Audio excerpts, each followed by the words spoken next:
All right. Good evening. Welcome to our weekly podcast. I am G. Michael Reed in Belize City, giving thanks to our friend up there in New York City, the program director, the man who makes it happen, that flips the switches and whatnot, Mr. C.Y. Clinton Young himself, producer of some amazing music. We hear a new track there, and every time we go come in or come out, we get treated to different tracks that are produced during the week.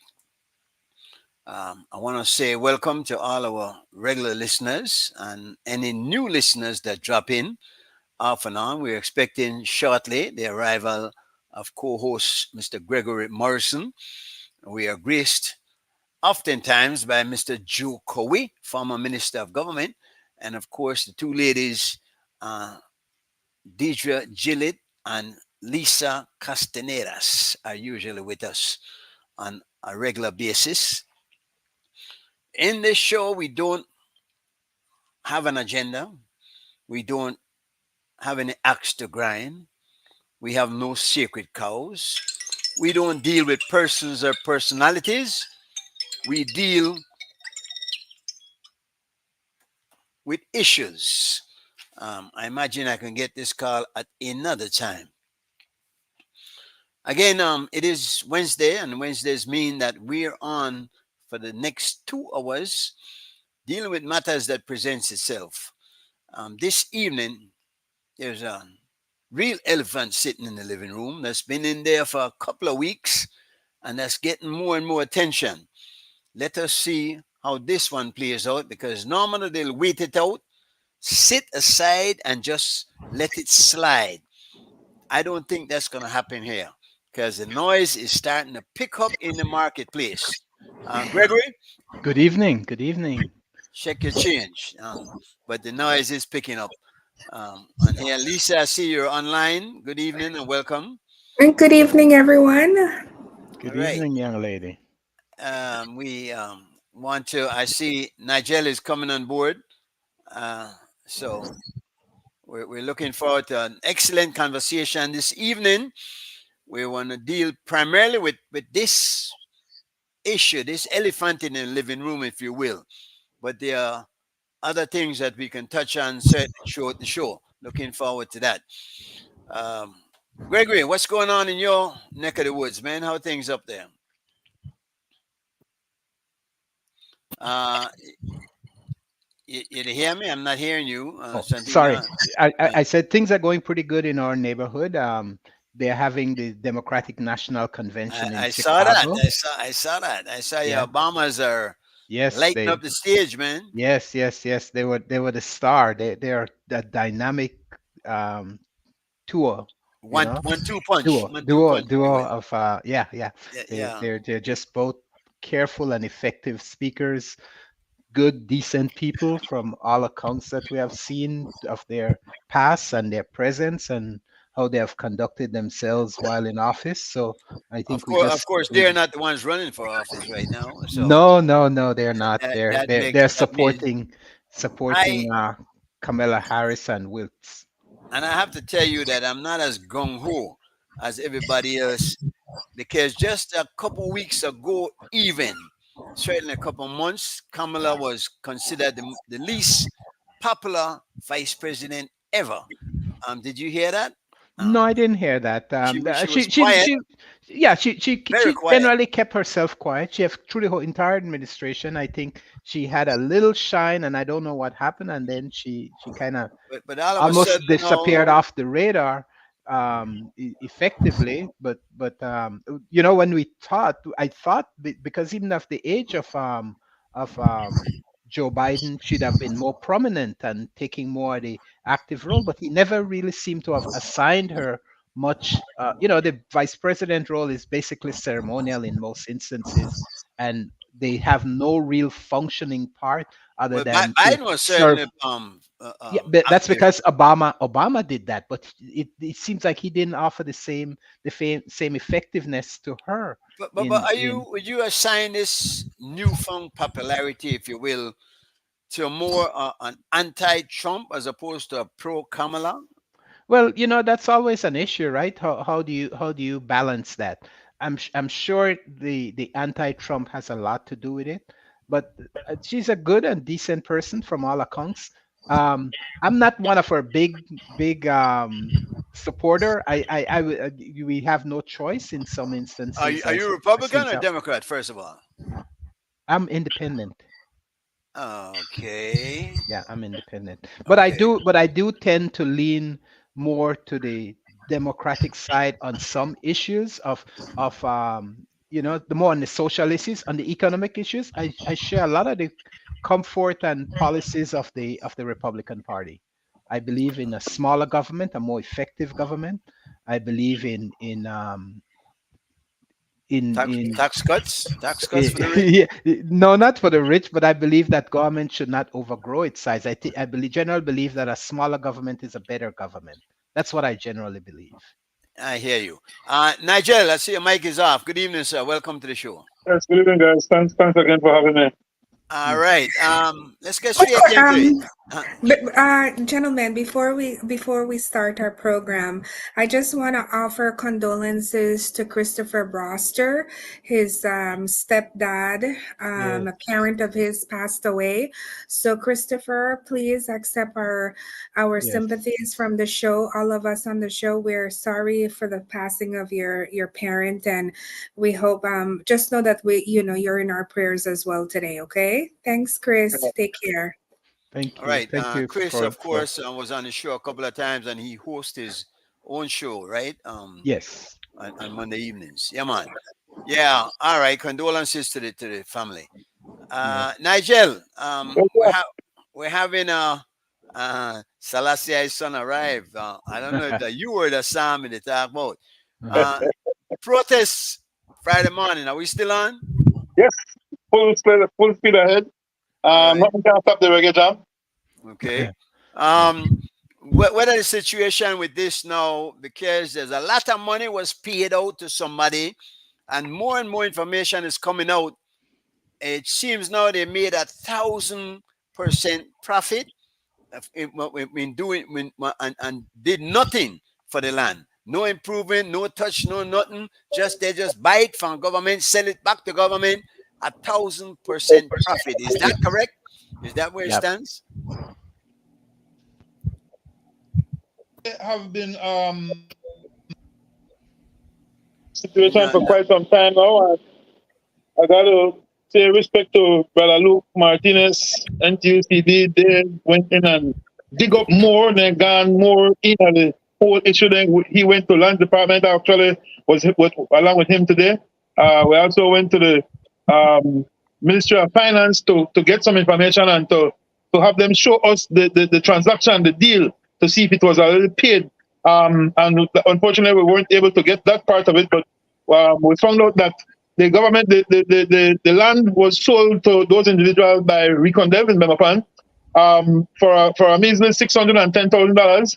And then, 5-6 years later, that land have been purchased back by the government. And Recondev, for those of you who don't know what Recondev is a managing body in Bemapan.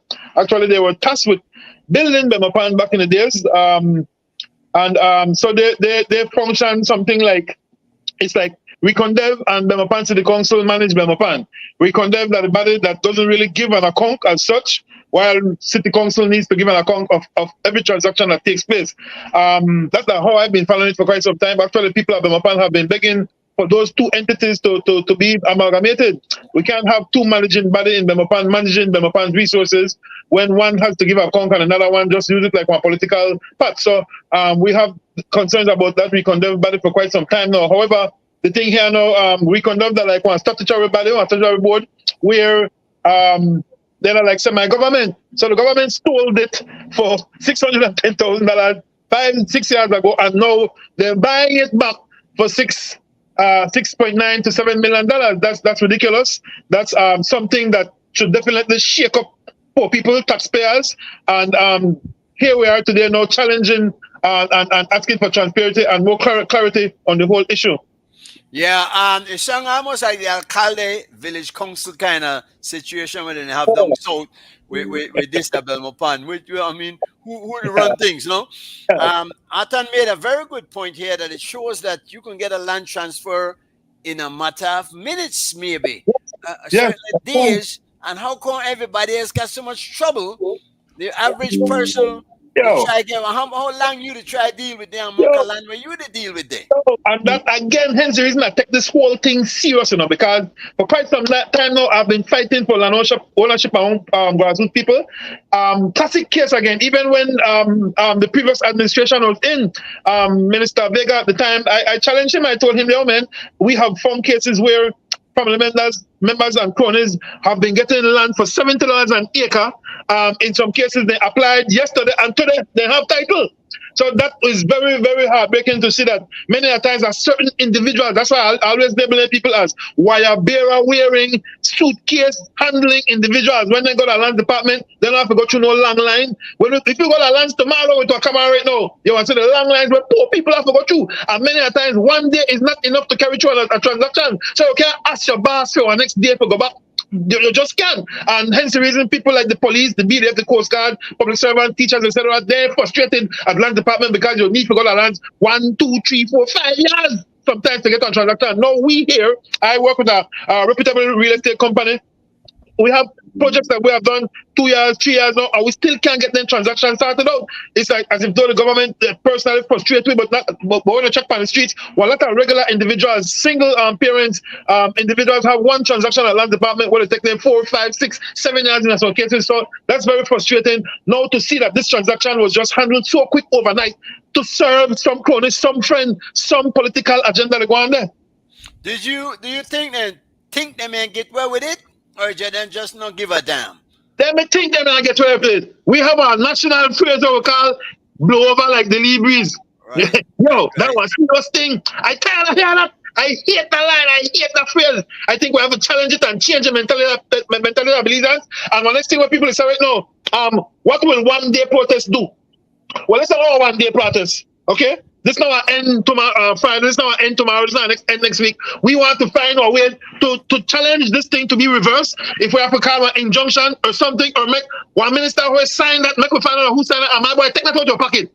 But something, it's not fair to saddle the grassroots people, the taxpayers, and the future generations with our kids. Now, keep in mind, this loan is for a duration of 20 years. The first 5 years, the grace period, after that you have 15 years to pay off this $90 million back to the Saudis. And it's not free. As much as they may be at I think about 2% interest rate, that money will for we kids and our kids have to pay along with many other loans that have been borrowed by the government as well. So I take it very serious. I think it's time for us now to develop a different mind frame. Hence the reason I'm calling on the diaspora involvement to make we build a more closer relationship. We are here on the grounds in Belize. You guys are out there. Let's see how we actually build a better relationship. And hence the reason we're going to have this Zoom discussion tomorrow night, Thursday, 6 p.m. to build a better relationship, talk about land matters, talk about investments in Belize, and talk about how to build a better bond rather than just the wait for Barrel, Western Union, and MoneyGram for the diaspora. Let me take this time to invite to the show two people. I see Joe Cowie is here. Joe, welcome back. I mean, we missed you a couple of weeks there. And of course, the Right Honorable Shine Barrow, the leader of the opposition, former artist. Shine, welcome to the show. Yes, thanks for gracing us with your presence this evening. I see you fully on board this matter. Let me ask you, is this something that you think can be reversed, or are we going to just be blowing wind here at this and not getting anywhere? Good evening again. You guys can hear me, right? Yes, we can. Hear you. Yes, good evening. Thank you for having me. Invitation. I do know that the matter can be reversed. The Prime Minister is the Minister of Finance. And while he pretended to be dumb, deaf, and blind, my apologies, when the matter was raised to him on his return to the country last week, he's the Minister of Finance, and he should listen to the cry of the people because people are outraged. This is not a political issue. This is really an issue of great national importance where our taxpayers' dollars are being abused. And this is just blatant corruption. And commend people like Brother Patillo and others who have spoken out about this. People like Jules Vasquez who have done the investigative work to uncover these ugly truths. And I think the Prime Minister needs to heed the call of the people. And he has the power to do that. And if not, I join with Brother Patillo that we should go to the courts, pursue litigation, continue to protest and bring the pressure. It seems that now it's more than you and Petillo, Jews and everybody else, but the unions are now aboard, and that Yes, brother. be a significant matter. Yes, brother Luke. I've reached out to Brother Flores. But definitely everybody is outraged, and that is why when Brother Patillo reached out to me, it was important for me to join with him and not make this a United Democratic Party protest. I believe whenever we have change in the country, it comes from a collective effort. If you recall the big riots back in 2007 that brought the Musa administration to its complete collapse, that was a collective effort of all of the unions and the different stakeholders in civil society. Change is not driven by politicians. Change is really driven by the people that elect the politicians and the people that hold the politicians accountable. So one of the things that I appreciate most about this effort, this is the first time I think since the Briceño administration has been elected where everyone has really come together to say, you know what, no. We cannot tolerate this. As I said, it's not a UDP criticism of the government that could be dismissed as politicization. It is really something that really sickens the consciousness of the nation, in my view. Greg, have you been following this? Yes, I most definitely have, and thanks very much, Dr. Barra, for joining us. My one of the concern I have is the way the government seemed to, on all accounts, was following the path that they were going to use the land given to them by UB. And then at some point, they seem to have detracted that without informing probably UB or the general public and had gone off on some masquerade of trying to develop some other plan to get this land. But I'm wondering, it seemed like they lied to everybody. They lied to themselves, they lied to the public, they lied to the Saudis, and then the whole time they were working on a different scheme. And I wanted to know, did this ever come to the ear of the opposition and to the other people in government that the UB land was not being considered at some point? Well, that was not the presentation that was made in the Honorable House of Representatives. We all saw the Prime Minister get up in the Honorable House and say that this is a project that was going to be transformational for the University of Belize, that the tertiary hospital was going to be created and serve as a teaching facility for medical students at the university. We in the opposition, we found it hard to believe, as we do most things, if not all things that the government says. So we had our reservations. We thought it was just going to be a $90 million hustle where they built brick and mortar but did not have the capacity to equip the hospital and to staff the hospital. But we are always happy to be proven wrong once it benefits the Belizean people. But this is shocking. This is completely outrageous that they have gone from the 800 acres that are available at the University of Belize. They have gone from this magnificent idea, this magnificent vision to build a tertiary level hospital on campus and use it as a teaching facility. That was a brilliant vision. We didn't believe that it would actually come to be, and now you see why. Because I have two words: campaign financing. So you didn't believe? You're saying you did not believe that the government was going to follow through with its plan? No. We had great reservations. We had great reservations that even if they did follow through, we suspected that the follow-through would not be what they presented. Much in of the form money of would have been lost along the way, you know. Dr. Barrow, Yes, yes. what specifically do you know was outlined for the hospital itself? What transactions were outlined specifically by the Saudis for the creation of this hospital? Construction, I mean. The motion has to reflect what the government promised to the Saudis. The motion that came to the Honorable House of Representatives states explicitly that the tertiary hospital would be built at the UB campus and would serve as a teaching facility. That is what the motion says.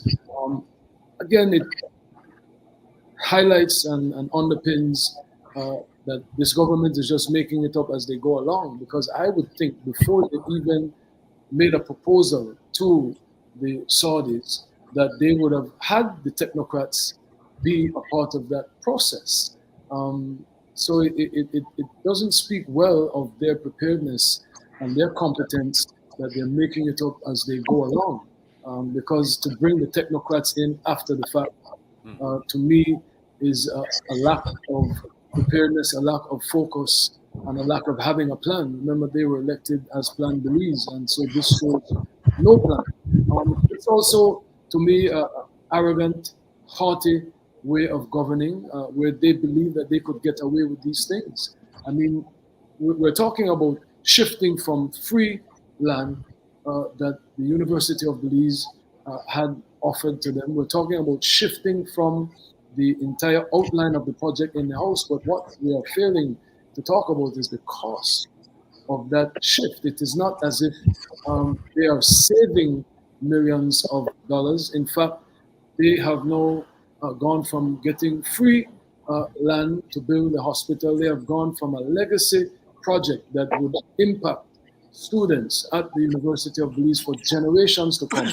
They have gone from a project that would have created infrastructure for the communities in Belmopan to now benefiting two business people that have now gotten 1,000% increase on the investment that they made in the land for $600,000. Let us look at Mr. Trapp's concern. Why would you have had reservations when the Saudis were suggesting that they would staff and supply all the state-of-the-art equipment for this hospital? Well, that was the concern that we had. That was not clear. The $90 million was to build the facility, but there were no details as to the sustainability of the project. Do you think they use the UB selling point as just that, a selling point to try to make it seem like it would also be a teaching institution and to get everybody on board and then just switch horses in the middle of the stream? Indeed. That's what happened. That's what it appears to be. But again, we're not talking about $600,000 to $1.2 million. We're talking about $600,000 to 6.9. 6.9. Right? Close enough. Outrageous. That is absolutely outrageous. Well, I'll tell you something. People have a right to sell their property for whatever they want to, so I don't have a problem with that. The problem I have is how did they reach that evaluation and the government willingness to pay that? Because you could ask anything for a property, but you have to have what they considered comps. There has to be some relevancy of why that price is justified. Could you go to a bank? Is the question I have. I was just about to say that. You know, I have built projects, and when I go and tell the bank that my property is $1 million, it's a big oil because they're saying, well, no, we think it's worth $300,000. It's not you, Gregory. It's not you, but somebody's mic. Lisa, mute your mic there for a minute for me. Yeah. Sorry, Lisa. That was you. There's something in your background there. But go on, sorry about that, Shine. I know that Mr. Zeng is a big donor for the PUP. I understand. Allegedly, he has given them millions of dollars. So I believe that there's an election looming. It may be as early as November of this year. I understand no later than March of next year. So when you see this type of markup from $600,000 to $7 million, I can think of nothing other than campaign financing. But don't you think, Shan, it's about time we did something about campaign financing? Or shouldn't we have some laws in place? Because it seems right now it's just do what you want to do, and no Well, questions asked. I have no objection to more transparency with campaign financing. I don't think that that would hinder anything. People are allowed to raise as much money as possible, and I have no difficulty with there being more clarity on who is giving. But this is corruption in campaign Do you think financing. people from overseas and such should be giving to Belize politicians, like we saw in the one with Saldivar, the lead Verskin? Do you think foreigners should be allowed to participate and give political contribution in Belize? Well, I don't necessarily object to that because I'm a Belizean American and I have many Americans, many Belizean Americans and different people that do support. But these are all things that I am prepared to be guided by what the will of the majority is. We need to have this discussion. And disclosure, so we know who's giving. Yes, I think transparency is the And what the quid pro quo would be. yes, transparency is the tenet upon which I base the argument of greater transparency. I don't know about restricting from who. I believe it should just be if this is who is giving, this is who is giving, so that your policies, people are clear as to how your policies may be impacted or why you're making certain decisions.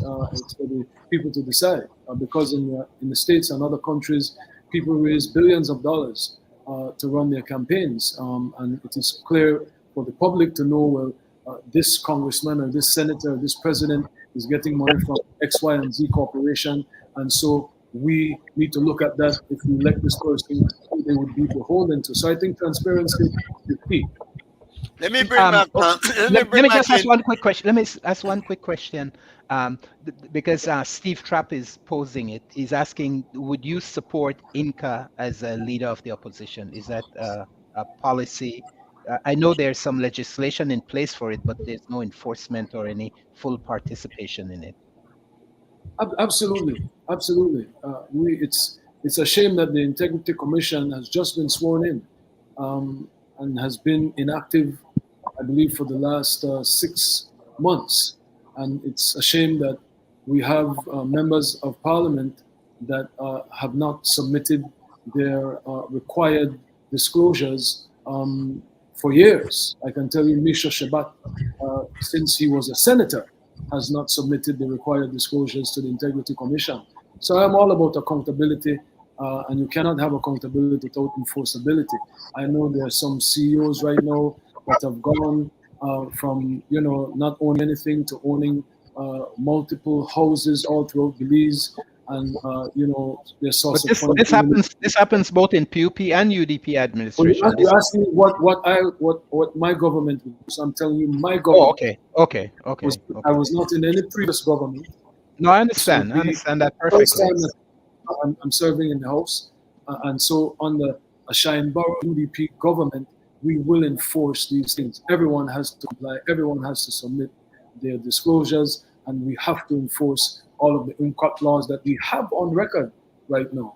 We have to enforce it because corruption costs us far too much. One of the greatest corruptions is also the tax enforceability. There are so many people that get away with not paying their fair share of taxes. I'm talking as far as the business owners, these wholesalers, these retailers. That have to do with corruption. And tourism tax.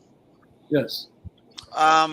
I want to go back to Nigel. Nigel, are the unions on board of the protest? Will they be coming out? Have they given any indication that they will join you on Friday? So far, officially, we've heard from NTUCB. They still haven't really mentioned whether or not they will be on the grounds, but we noticed their reaction. We noticed that they're mobilized as far as asking the tough questions and doing investigations as well.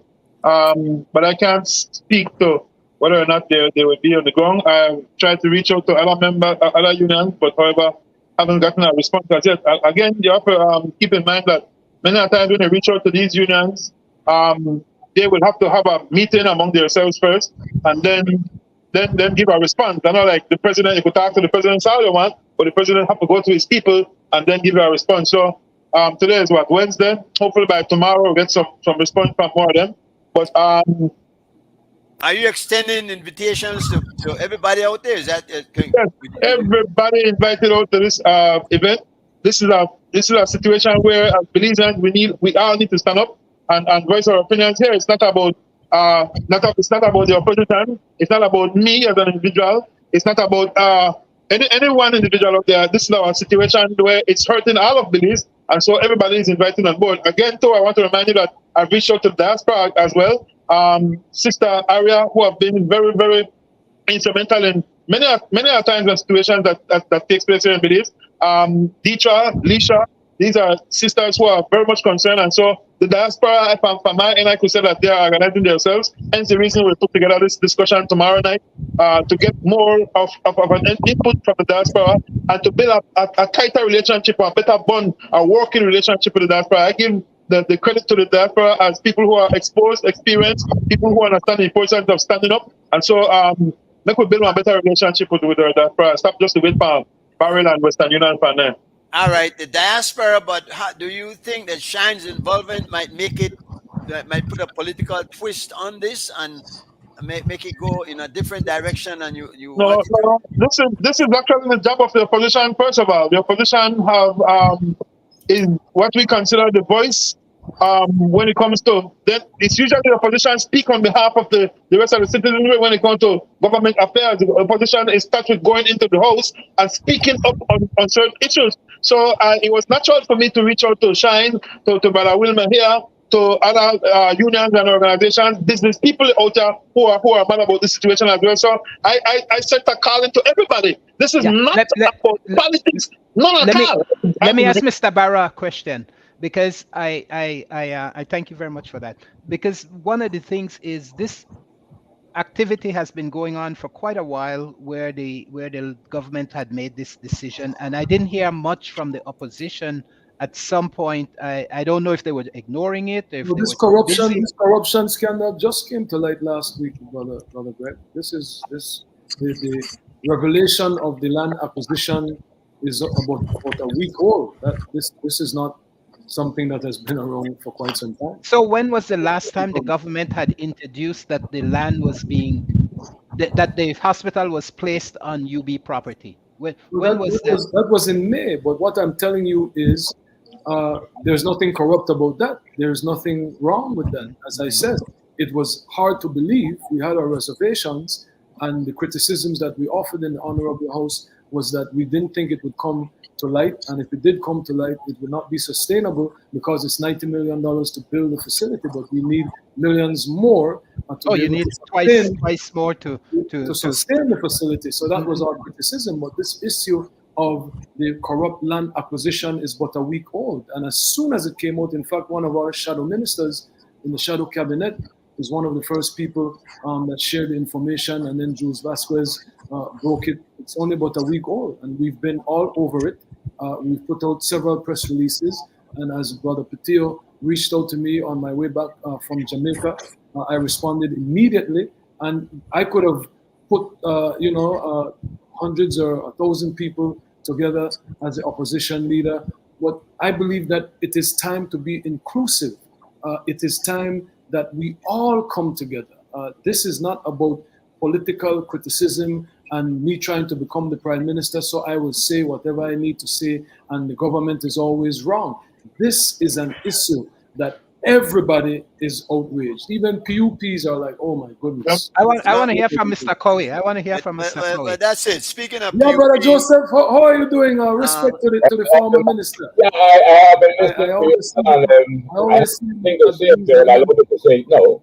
As the former Minister of Health, when I heard of this plan, I commended it because I thought it was quite progressive and developmental in the context of the reform for the health system of this country. Remember, we started out too with the drive towards health tourism. We felt that we had to reverse the position rather than our people going out to Guatemala and to Merida and these places. We want them to come to Belize. So Yes. to me, when I heard the concept now is to be implemented with concessionary loans from Saudi Arabia, I supported it 100%. The Faculty of Medicine for the university was to be where the university is. That's one, because it was to be the Faculty of Medicine we're first having in the country. Mhm. Secondly, we were to build a secondary, tertiary, another hospital for the country, because we have the Kahushna. So evidently, if it is to be the Faculty of Medicine built on the house on the university, that was a very good idea. It was good. Makes sense. But to me, what happened is that it is something that was subverted, and there is not good explanation given. So it leaves us with the belief that it's a sinister motive.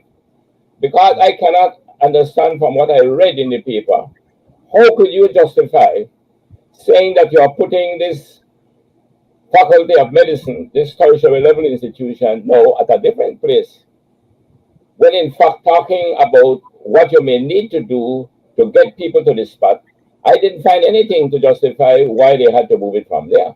Exactly. And from the fact that they went for the loan and they went from it with the understanding it would be there, I agree to that they should have known from then that they couldn't go there. So what I would think we should be doing as a people indeed is to stop the buying of that land, but to ensure that that loan goes to what it was intended for. In other words, it must go to develop the Faculty of Medicine. It must go to develop that secondary tertiary hospital in this country and to improve the healthcare and to move towards the health tourism that this country was supposed to move.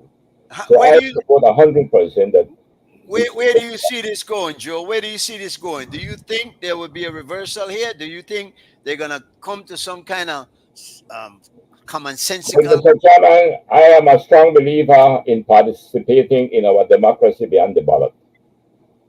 And I'm saying this not to repeating any one of those foreign statements. We need to continue to make the ballot work. If not, the bullets could replace it, and we don't want that. So therefore, I think this needs the participation of the people of this country. It's not about partisan politics. This is about the good of Belize. Let's put Belize first. That money must be spent for what it was intended for. And if we, the people, decide it is, then it must be.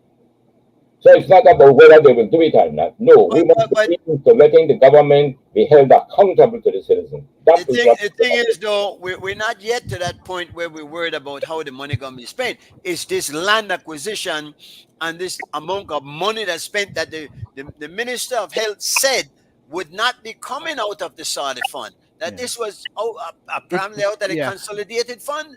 Yeah. Yeah. That But, that but That's I when that. you think are That. the talk bigger about That. those problem to That. funds, me. that but G Mike, when you talk about those funds, that is your money. yeah. That is Money not is Frank fungible. Senio's money. That is not like, Kevin Bernard's money. That Yeah. is not the opposition's money. That is the people of Belize's money. That is Yeah. why the outrage Yeah. so one, is. Money is fungible. It doesn't matter where it comes one from. thing, It's gonna. I agree with the leader of the opposition. If you are borrowing money Yes. that goes into your consolidated fund, it's the people's money. Yes. Exactly. Exactly. So to me, So when what you. I'm supporting is that it's not a matter of whether they will concede to the demand. It's a matter that they must. They must be held accountable to the people because that was done as a thing that went to the parliament, was approved by the opposition and the government side. Could you And switch your? therefore, that Could is you what the move your population. phone? Could you move your phone more in focus? We're not seeing your face fully. We're getting Oh, half the picture of it. yeah. Okay. Perfect. All right. Perfect. Perfect. Yeah. So I think when it comes to our democracy and the right for us to participate, which we ought to be doing beyond the ballots, these are the instances where you have to hold your elected people accountable, and they must be accountable to we the voters. And whether you are partisan, whether you are a PUP or a UDP, it's not a matter of whether it's PUP or UDP. It's about what is best for Belize. Yeah.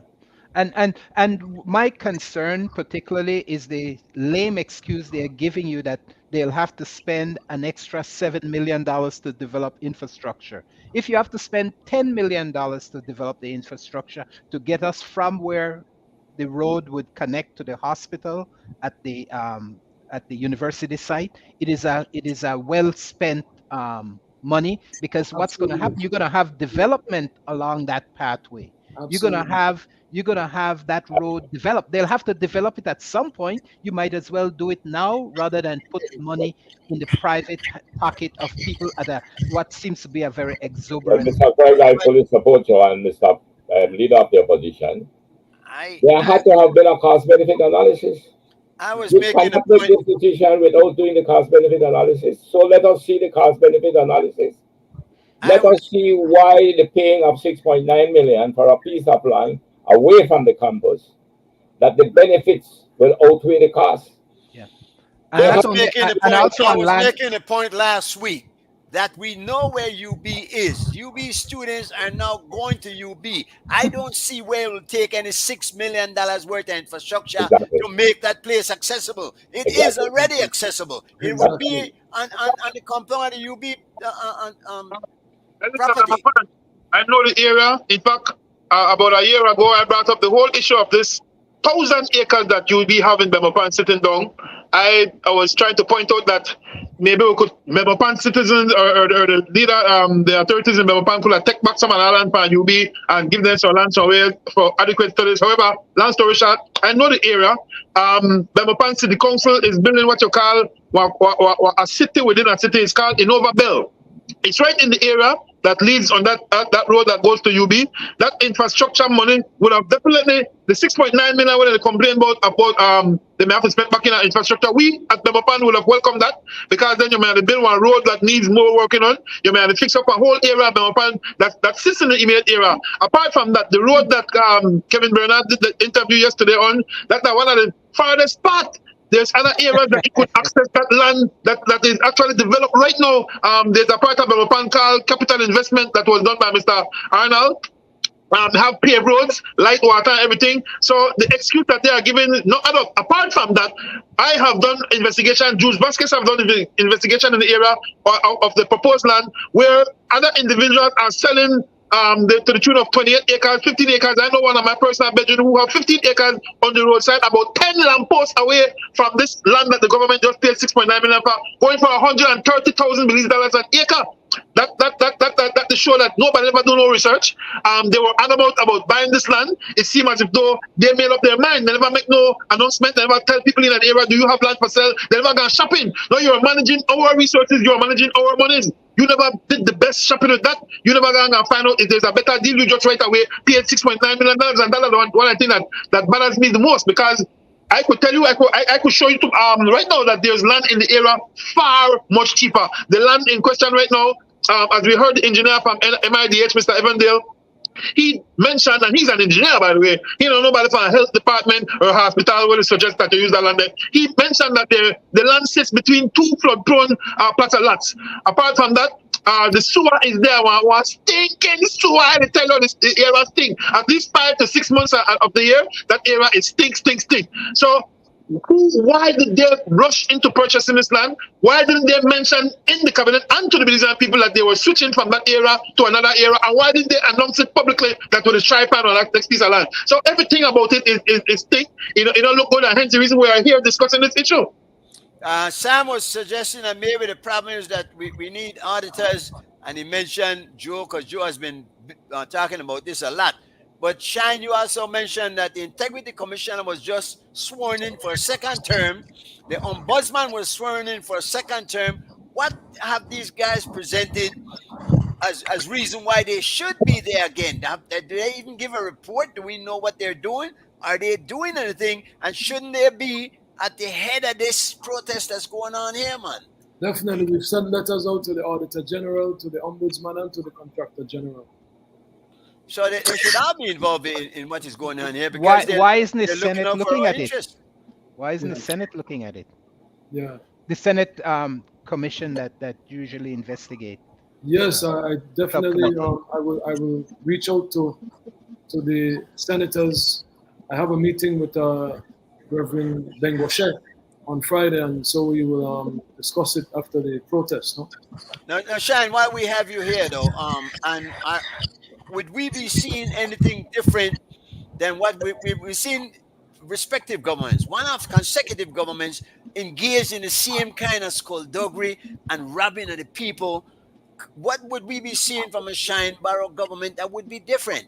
And how is it looking now for you in the position where you are? Yeah, I think that's one of the reasons that I'm having some challenges internally, is because I refuse to tolerate the skullduggery from the inception. And there's some in the old guard that want to come with that skullduggery and want to have the power and control, and they would want us to engage in these nefarious activities. But I'm trying to reform the party so that when we get there, we do not have any precedents of corruption and any precedents where colleagues will think that they could engage in this skullduggery. And I think I've made difficult decisions as party leader and opposition leader, where I've taken on those in the party who have been accused of corruption and have the stain of those allegations upon them. And I've done my best to rid the party of those people. And that is one of the reasons that I find myself sometimes in the crosshairs of colleagues. So definitely, as a prime minister, I will make those difficult decisions. And you have to look at my background. I am an outsider. I am not a career politician. I come from the creative sector. And in the creative sector, you had to be real. You had to be genuine. You had to have integrity. In the creative sector, I sung about corrupt politicians. I sung about the harsh realities of growing up in a single parent household and being abandoned by the state. There is no way that I would get into the highest office and I would sit in a cabinet that is conducting themselves this way. I would prefer that we dissolve the government and they call an early elections before I would oversee this type of behavior. I genuinely see the transformation of my country.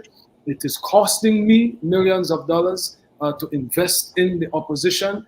There is no benefit for me other than to be able to leave a legacy for my daughter and for other children and the next generation and the current generation.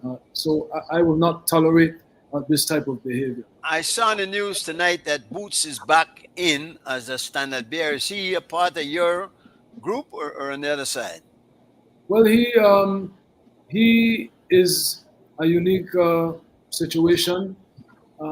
We had a vacancy there because the other applicants, there were some issues during the vetting period, and there were some old guard, there were some senior members that intervened and said that he should be given an opportunity. And I can only fight but so many battles at once. But he's quite clear what I stand for, and there will be no favoritism. There will be no sweeping anything under the rug in a Shine Barrow administration. But isn't that kind of like expecting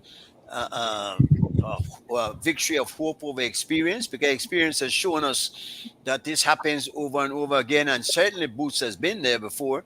Jan Saldiva has been there before. We've seen people on both sides that seem to be just being recycled. The same old guard, as you said, the same old style. That is my battle, and as I said, I cannot fight all of the battles at once at this particular time. But certainly, as the Prime Minister, I have much more say over the cabinet, and I will have a majority in the cabinet that sees things the way that I see it, that wants better for the country. And if we ever get to a point where these things are happening, then we can dissolve Parliament and let the elections be called. I wanted to ask you about. Before we get there, Shine, do you look down the road and is there hope for your party? Because we need an opposition. I mean, yes. It's constitutionally. Well, we have an opposition. This idea that viable, sir. This idea that oppositions in Belize have been historically robust is absolutely absurd. Oppositions in Belize historically have growing pains, have challenges, and over the last 24 years, we have seen a pattern of 10 years in opposition under the great Dean Barrow. He will go down as one of the greatest prime ministers ever.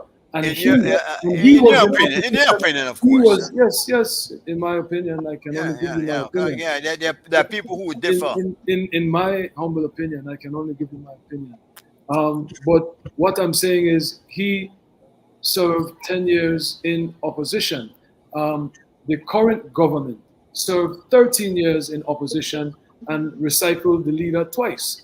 They started, I believe, with Marcus Spat, and then they went to John Briceño, then they went to Francis Fonseca, and they went back to John Briceño. So this is typical, the different challenges that you see the opposition having, but we are extremely active. That is why Nigel could get to me right away. If I wasn't doing my job, then I would not be accessible. I have met with Nigel in the past on various issues. In fact, I've been engaged with Nigel from the time we were in government, when he used to criticize the then government, the UDP government, vociferously.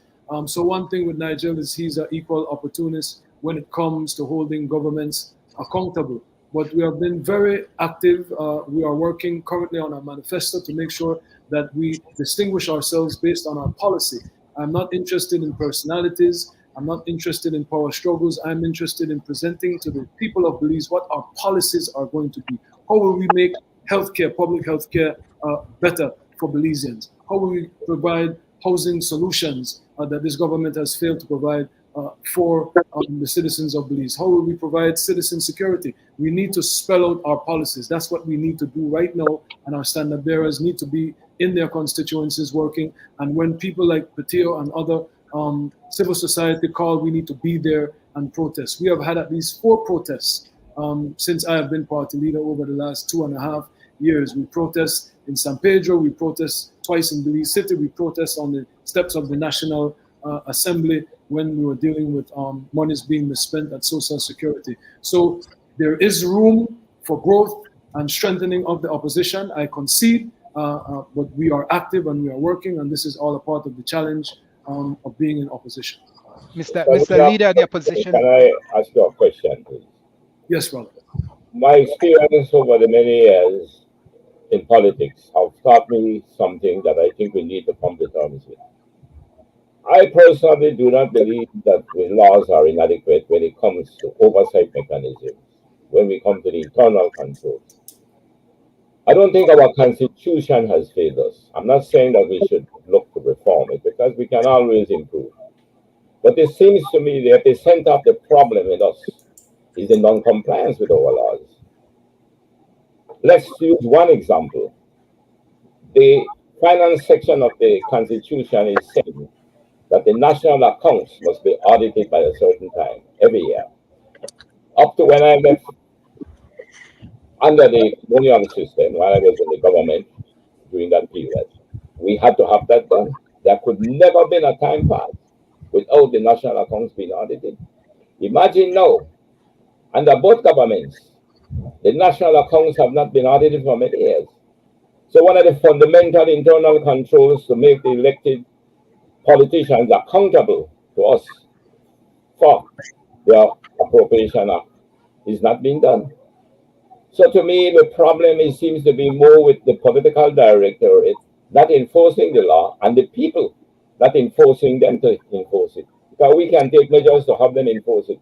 That's the question I'd like to ask you as a leader of the opposition. Definitely, once we get elected, I would definitely adhere to those requirements of making sure that we have those audits and we hold everyone accountable in the public service to make sure that we're complying with these constitutional requirements. Definitely.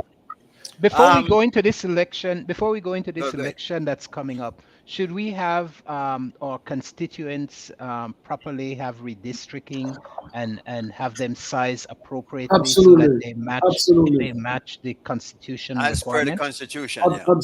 Absolutely.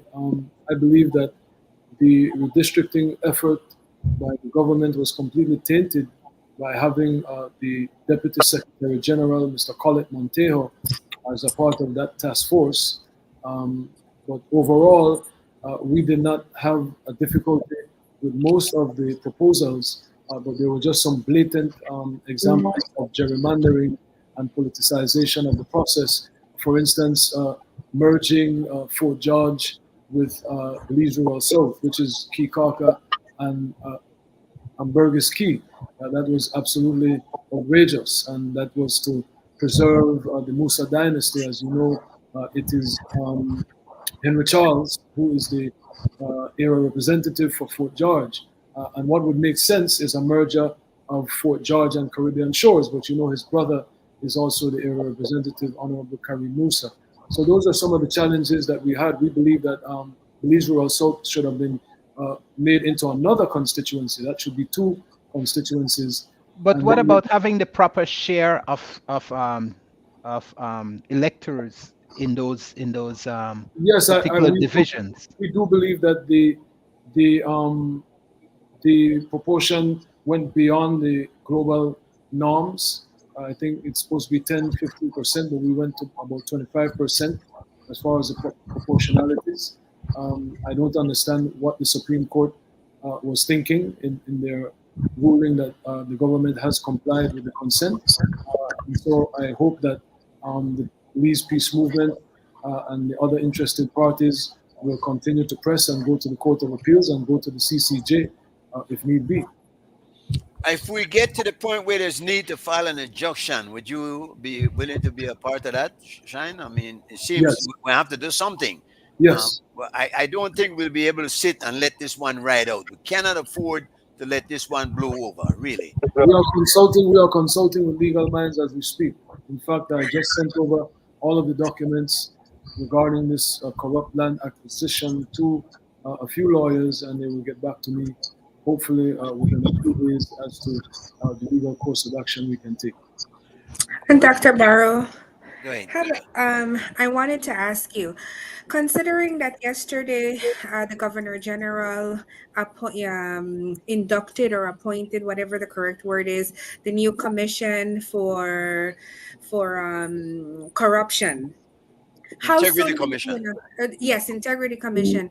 How soon do you think, with these being new individuals that were assigned that are now in that realm, how soon do you think that you could get a hold of them or send them a letter? You can write them immediately. So they're all active. I know the opposition has 2 members, and they were returned from the last sitting of the Integrity Commission. And so we can write them immediately.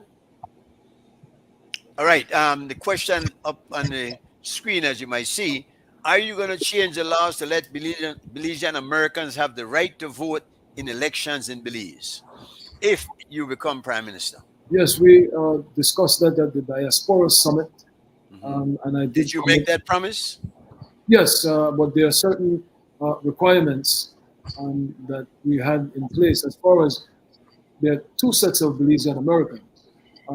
There are Belizean Americans that are not citizens of the country. So we have to distinguish, because if you are a 2nd generation Belizean American and you have not gotten your passport, then you wouldn't be able to vote. But those who have their passports, we need to regularize, normalize it, because what happens is, for instance, my mom is a Belizean American, and she comes home to vote because she has her passport, she's registered to vote. So these people that are registered to vote can still vote, correct? Should be able to vote in the United States. So I think there's a difference between will my cabinet just overall allow Belizean Americans to vote? No, I think the question is, will those that are registered to vote first and foremost be allowed to vote from the United States? I believe that's what the diaspora people that I met at the Los Angeles Diaspora Summit were asking, because it's quite a burden to have to come home. And I know, for instance, Bukele in El Salvador and even in the United States, diasporans are able to vote from wherever they are. So that's the first question that we would answer, which we would facilitate those Belizean Americans that are registered to vote to be able to vote from abroad. What about participating? What about participating in the election process to run for position in the National Assembly? I believe that's a discussion that needs to happen, and that may have to go to a referendum.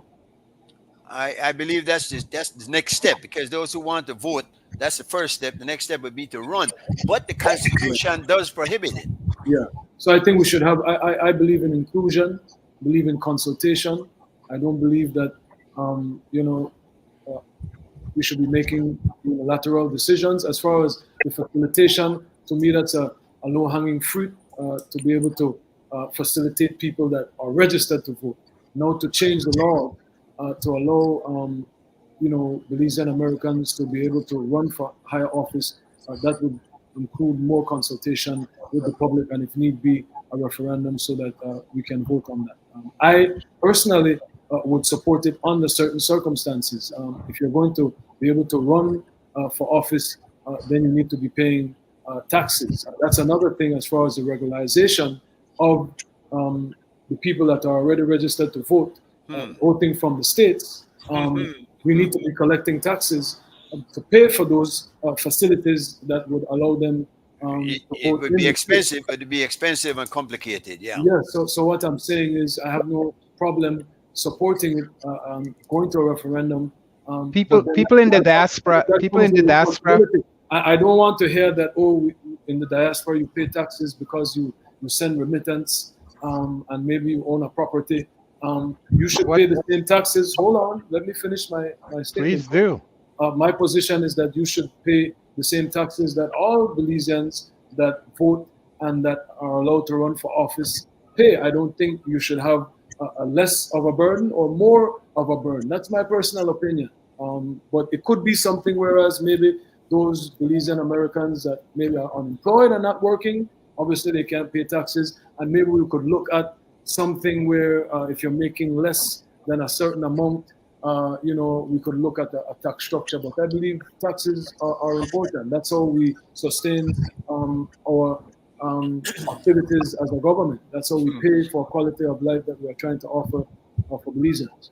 That's a good spiel, but that's a good spiel. But we have to figure out a mechanism of how to just throw that out there. Do you have to pay taxes when in fact we do contribute heavily to the development of the country through our remittances, which you are starting to try ignore? But no, I didn't ignore. Not ignore it in total, but you're not considering that as part of the national contributions of Belizeans that lives in the diaspora. So that is very important that we do that. We do that willingly. It's important to understand, Greg, this is not a cut and dried kind of situation. It's not going to be that easy at all as to just say, let's do it or not do it. But when you put taxes, you put a heavy lifting burden that could be a block. That could be a block to the entire process. All Belizeans pay taxes, though. We pay taxes. And I don't get it that way. All of the things that and all Americans pay taxes. I don't pay taxes to Uncle Sam. Yeah. And I'm just saying that I'm being real with you. I don't want to give you a speech to pander to the diasporans. I applaud that. I'm pro-diasporan because, I am a Belizean American. I grew up in the United States. My mother, my family, they all live there. I want to be real. Those are some of the positions that you get when the discussion is happening. And in the United States, the diasporans pay their taxes.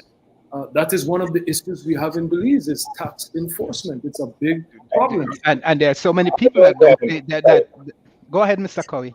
Sorry, what I understand is that if you were given the right to offer yourself for election, and you should win the election, evidently you will have to be living in Belize. Yes. Now, the issue of paying taxes. In the US pay taxes on their world income, not just what they make in America. In Belize, we only pay taxes on what is derived from the income in doing business in Belize. Yes. So if you happen to be elected and you are in Belize, evidently you will be required to pay tax if you have an income.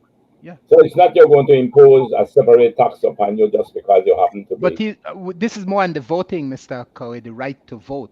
No, but you're saying not only to run, not only to run. But you're saying that is the leader of the opposition suggesting that you will have to pay a tax to vote?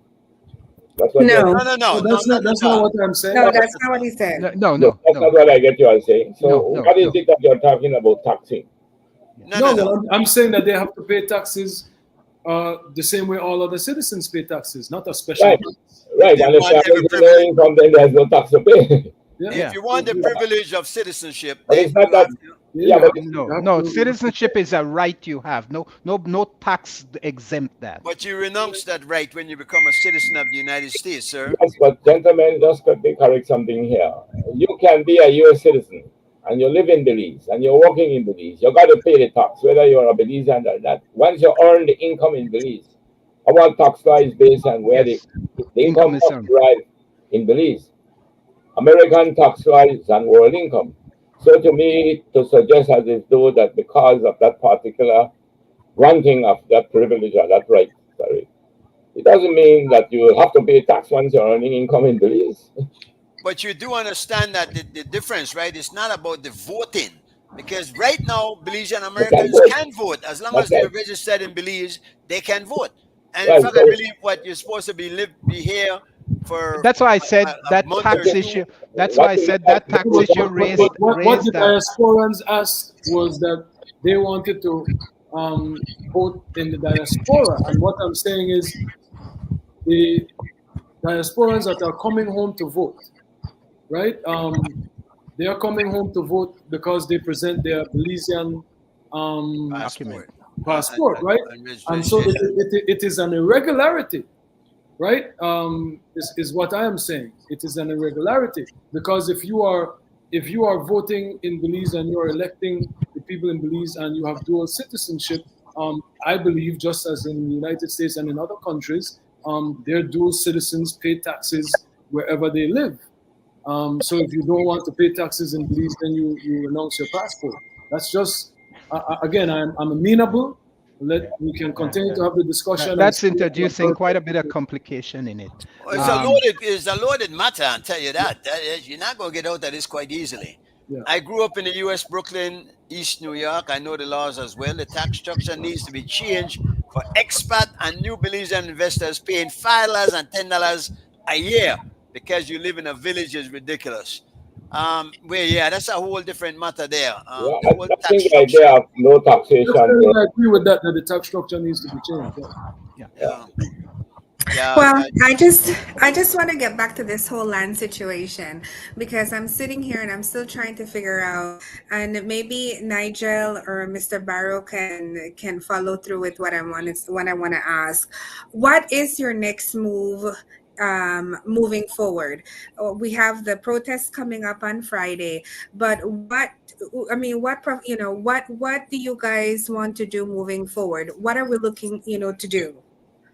As a people, not being in any political sense or anything like that. As a people, what would you like us, the people, citizens, to do? Where do we go from here? So, like I mentioned, for quite some years now, I've been on the ground fighting for land ownership, affordable land ownership amongst grassroots people. And I could tell you, a lot of the same people that I've been fighting for, they don't take it serious. Many a times, let's go say, like, for instance, one time I spoke about Minister Hydes, the fact that he made so many promises, and I feel like the Lands Department haven't really been doing much and so forth. People in his constituency and other Belizeans around the country and even worldwide get mad when a lot of people say, well, you can't attack the minister like that. But a lot of we still believe that we must be honored when our minister call by our first name or touch up on our shoulder and say, I know your family and this, that, and we don't want to speak about the wrongdoings or some of the issues that we're faced with. I believe that it's going to be different this time, especially with my involvement. If you know by now, I've been very persistent over the years. I want to take this demonstration to another level. It's not going to end Friday. I plan to go into next week if we have to go in front of the cabinet. They usually have cabinet meetings on Tuesday.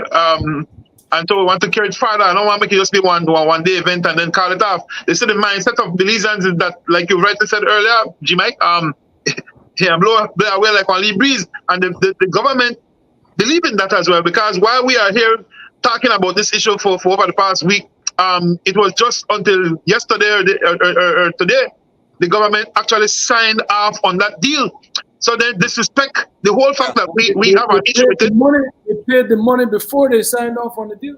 Yeah. All right. Well, and probably spent it. Probably spent it before. Right, so then they take with Fikulumono, then they laugh, they say, no about any people that are make nice, right? No, oh, Nigeria are regular, he always make nice, oh, this, that, the opposition are having internal issues. No worry about that, man, we'll just continue, and that is the normal course. And so we Belizeans haven't been serious about holding these people towards accountability and transparency. We always tend to quarrel amongst ourselves. Like earlier, I had to tell our PUP supporter, no come up on my post with your simpleness. I'm not into that. If you want to do that, I will block you. We not be friends, because I am very serious about this. Actually, I put my life on the line and my family's life and reputation on the line, standing up to these governments. It's not the first government that I've stood up to. So I take it real serious. So hence the reason I actually ball out and reach out to the diaspora, because I need the diaspora to play more of a role other than just the spend money for Belizean family members here and the support certain initiative. I need us to build a certain band, and if it means filter out some of the weak Belizeans, then so be it. Nigel, the diaspora is important. What about the students? We see in many countries when the protests happen, the students are at the forefront. Are our students even being taught about this in school? Let me tell you something, my brother. Almost everything in Belize is politicized. The church sector is politicized, the business sector. You hire CEOs who you love, you put in ombudsman who you love, you put in certain people who want to serve and work for your party. That's the norm. We've been seeing that over and over. I reached out to the University of Belize student body, and it's sad that for certain reasons, the body cannot get involved because of certain individuals within the body. That's a shame. I even mentioned to them that excuse is intolerable, because there's a lot of other future issues that the nation will be faced with, that you are telling me that you and your body cannot get into, because so even the UB body have been, I want to say, compromised, and that's a shame, because now we don't worry about our personal issues or attacks versus the fact that we have to fight and stand up now to prevent these things from happening in the future. So I did reach out to the UB body, and I'm trying to find another way to get into just the students there rather than to go through the authority of the bodies. So for example, I've been receiving calls. I get calls to tell me, careful what to do. I'm getting calls telling me, hey man, what you want for shut up. So it's just how it is in Belize, but we need to change the narrative. We need to filter out the weak and gather up a strong body of people. Again, I welcome the opposition's inclusion. I did reach out to the opposition, but again, if the opposition don't want to play a role, I am willing to reach out to regular Belizeans again. So I'm not dependent on no one sector of the population. I believe that we as a people need to understand what's at stake here. Belize, back where for many times when we describe Belize, we say Belize they're 30 years behind, 20 years behind, because of things like this. So as small as we are as a nation, and as the fact that we are all related, right? We still have to look at the grand prize here and stand up. So it is very important right now at this point to let this be the demonstration of this time and era. Make we build from here. If we have to go into next week, make we go into next week. If it means for our next month, make we continue. Because I'm telling you, those leaders today will start to realize that some sort of change have to change when it comes to their ways of managing. So I take it real serious. Being on this show tonight, I'm taking it serious. I'm hoping that you guys could find other ways to help organize this whole situation and make we move from here right now, because it's just not working out right. Period. I got 6 pick now, brother. I don't pass on this right to my pick tonight. Anybody thinking about organizing buses from anywhere? Brother Wilmer here down south. He's assisting with the Southern crowd. I've reached out to several individuals as far as financing. Brother Shine, the leader of the opposition, did reach out, and he sent some money already towards my bus. Have regular citizens who have sent $30, $40. My young lady promised that she and buy a lot of water. Going to the business communities tomorrow in Bemapan to get some more liquid as far as water. Just I can't promise nobody food. I don't got any type of money to mobilize the crowd. So I'm reaching out to everybody, and I'm asking you guys right here to love Belize, send only $10 or only $20, because there's expenses that we need to cover. Let me ask you a question. What are people on the grounds in Belmopan saying about the change in the hospital location? Belmopan people they're upset about it, but again, we're talking about a community of public servants. There are people that even go up on the news but give you their opinion about the situation. Most of them right now, the people behind the curtain, hey, they pull the curtain slight. That's one I could see. Then you want to see that, then it's it. Belmopan people are days. They are public servants who are afraid of victimization. All of them work for governments, and so most of the time they shut up. Hence why when you see one individual like me who lives in Belmopan, who grew up in Belmopan, behaves this way and reacts this way, that it's strange to Belmopan people. Not for them anyone associate because they're scared. However, we can't worry about their personal feelings. We have to push it, and we're hoping that if you not understand the importance, maybe your children will understand. And so I like Brother Mario, Lara, asking over right now, what is the position of the UB students? I'm hoping that the students see different from the way how their parents see it. Right now, we have a lot at stake right now, and so we have to find a way to get these people included. However, I can't speak for the Belmopan residents as far as who will come out and who will not come out, but I could tell you that I know their nature, I know their behavior. Most of them are should I use the word coward, or should I say let me speak on that, because you're talking about being afraid of victimization, but I found that it's difficult to fire a public officer as such. If they really want to be out there, difficult as it may be, they're naturally feared, G Mike. There's ways they could victimize them without firing them. Yeah, there was Senator Halate, Senator San Pedro. I cannot think they do today. People. Dr. Barrow. Go ahead. Go ahead. Sorry. Dr. Barrow, is there any way that there's a protection for whistleblowers or even public officers? I believe we did pass a whistleblowers act. but does it have teeth? I mean, because we see these things happen, but then nothing changed, no? They find ways of going around it. We do have an act, but as you say, enforceability is always the question of the day, depending on the government. I don't think it's the issue of enforceability. I think it's the people themselves who may feel intimidated. Because if the law is there, it's the law. You blow the whistle, all right. You might feel like, why, if I blow the whistle, they'll come at me. So it's an issue of courage. The issue of the public servants, Mr. Nigel, I fully agree with you to some extent, but I have to ask, though, they have an obligation by principle to be neutral. And I would hope they would go back to their neutrality and stop to allow themselves being used for partisan purposes. And I say neutrality because that's one of the fundamental principles, that if the public sector were to go back to what it should be, that's what it is. Maybe some of these things that we are experiencing being done by the political directorate should not be done. Everybody get the amount, man. Everybody No, get but a minister cannot force a public officer to do something which is wrong. For example, did we ask ourselves whether the law was followed in the decision to make the purchase? Yeah. But we know that there is a requirement in the sale, whereby law, the lands department have to appoint a committee to advise the minister at what to sell at. What we fell short of to have amended the law to ensure that the government will never be able to sell land at commercial rates. We agree with that. Otherwise, only the people who have money will be able to buy land. But how did they appropriate the money for this land without going towards the National Assembly? That's one of my concern. That's why and I've also paid for it, it seems, even before the document declaring the land entitlement to the government. It seems something very strange.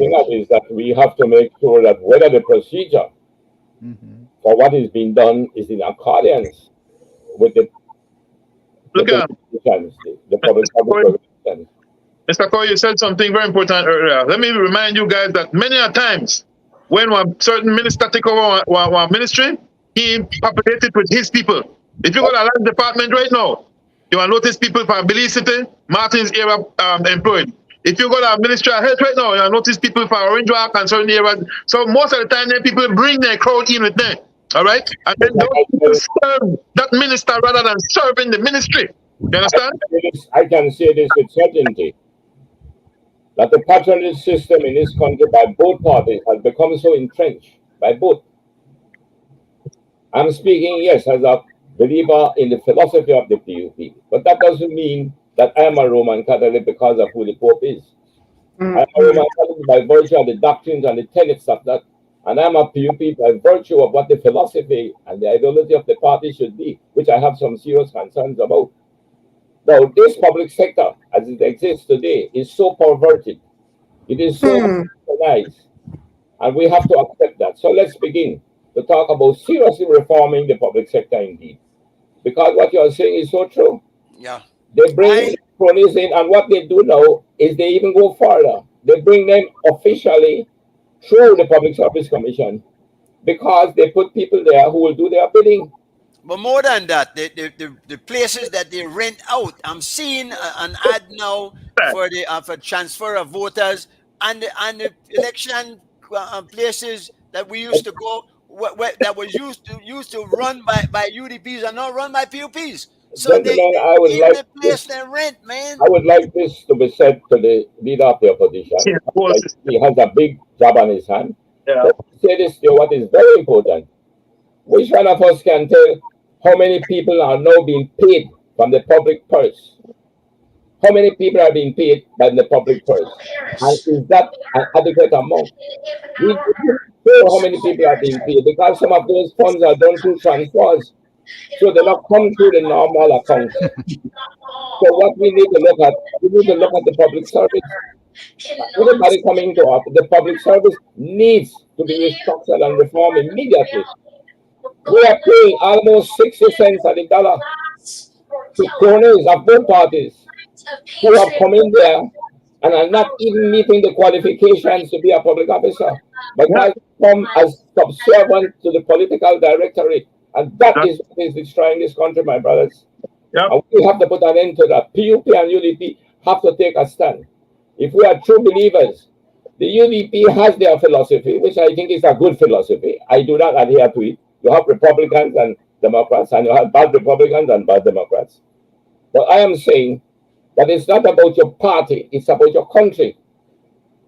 I don't want to be sounding too much like Shakespeare Caesar, but it's not that I love my country and I love my party less, but I love my country more. So the public service, you are quite right. These things that are happening to us today, why the accounts are not being audited, is because they are not even following the financial orders and store orders. It's like internal controls. The public officers are not following them, and they are not being forced to do it. So we, the people, have to take a stand. We, the people, just come out of our colonial era where master used to dictate the pace. With our young country, we just got independence the other day. Most of our people won't speak up or talk back to master.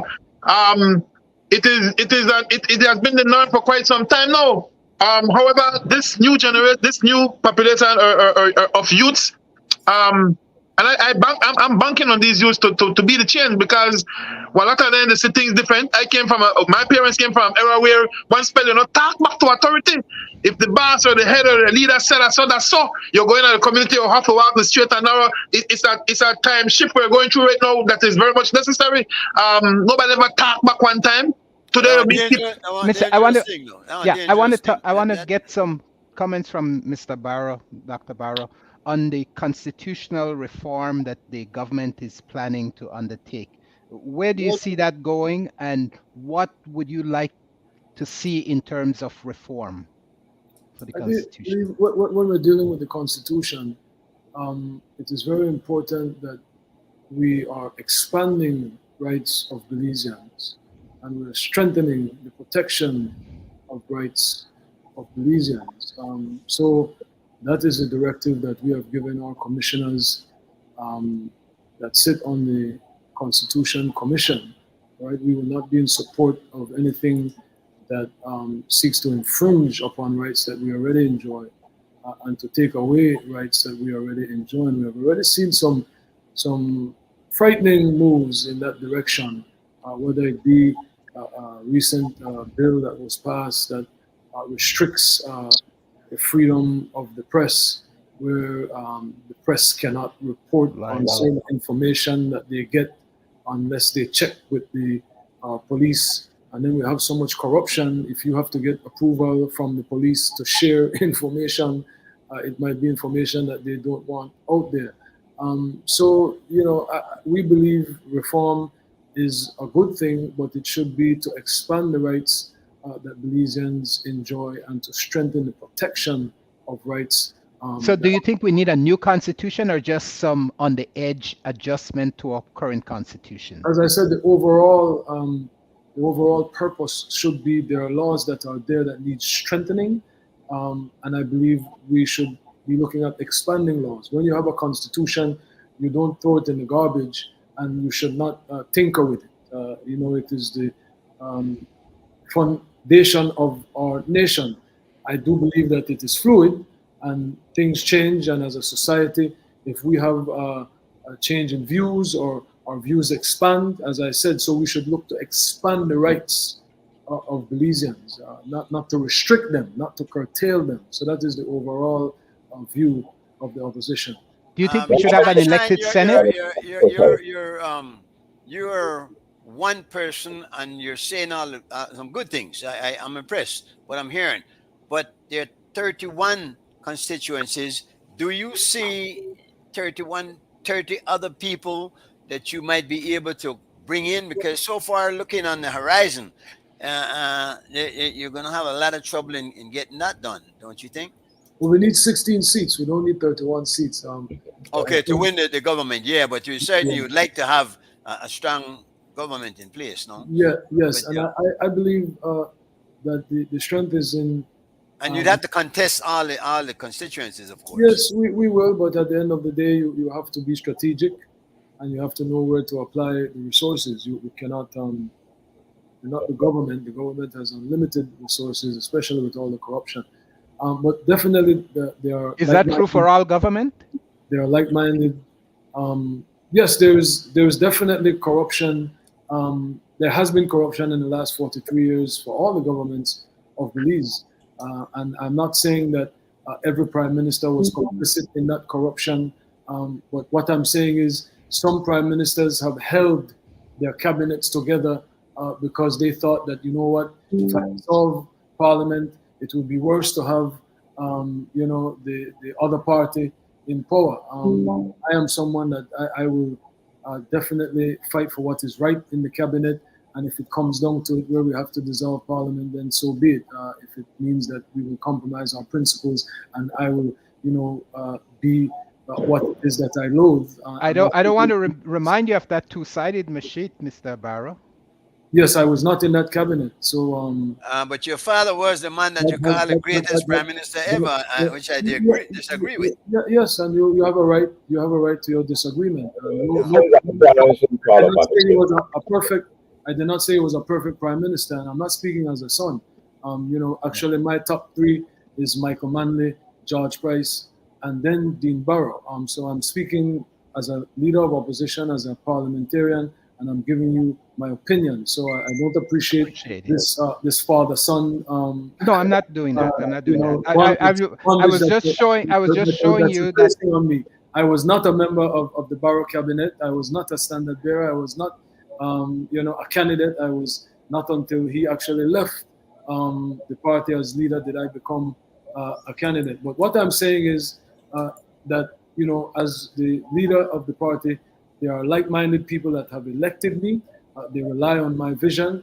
They rely on my imagination for what Belize should be. And I've been very consistent. I've been very, very consistent throughout. When we had the designation of one of our colleagues by the United States for corruption, I risked my political career by standing up against that. And that was, what really caused a great divide with the old guard and the new guard, because there were those of us that felt, yes, we can't accept and allow this type of corruption. And then there's the old guard that feels that, this is some type of a gang and cult and touch one, touch all. But I was prepared to stand up, but then we have a democracy. So if I am outvoted in certain instance, I cannot be a dictator. But what I'm telling you, when I get there, I will fight for the Belizean people. And if it means dissolving and calling the elections, then we will do that. Mr. Padre, can I ask you a question? Yes, Minister. I know for a fact that there are many public officers, and I would say thousands of them, that are well qualified, that are quite sincere, honest, and upright public officers. Would your party be prepared to look at seriously, and do you have a plan to say how do you intend to, if you do so, to right size the public sector evidently, to make sure indeed that all those fundamental principles of permanency, neutrality, results oriented, public sector, right size. Is there any planning such by the opposition to say that we're going to bring to this country a new public management policy, which is already in many other countries very successful, in some African countries, in European countries, that have in fact succeeded? And I believe that you will never be able, no care who we elect, they will never be able to carry out the manifesto unless they have an effective and efficient public sector. Yes, you're absolutely right, Minister. I believe I don't want to target the public service. We have to have an overall reform. And so when we talk about corruption and we talk about UNCAC, oftentimes people think of just the parliamentarians and the ministers, but you're absolutely right. There is a rampant corruption within the public service. And so if we're going to reform, if the Integrity Commission and all of these different UNCAC laws are going to be applicable, that means everyone. So that definitely includes the public service. And so we definitely have to apply the reform within the public service and make sure that there's efficacy, make sure we rid the public service of cronyism, and that we get very efficient performance from our public servants to make our government work. So we will not just hold the ministers accountable, we will hold the public servants accountable as well. I want to ask you about the land rights claim by the Mayans and how you think that affects Belize. We have had previous UDP Prime Minister and PUP Prime Minister describe it in the terms of one in terms of bulkarism and one in terms of unworkable. How do you see us moving forward in this particular area of trying to addressing both the poor decision of the court, both Belize Court and the Caribbean Court of Justice, and where we stand right now in trying to make some sense and some rights of that?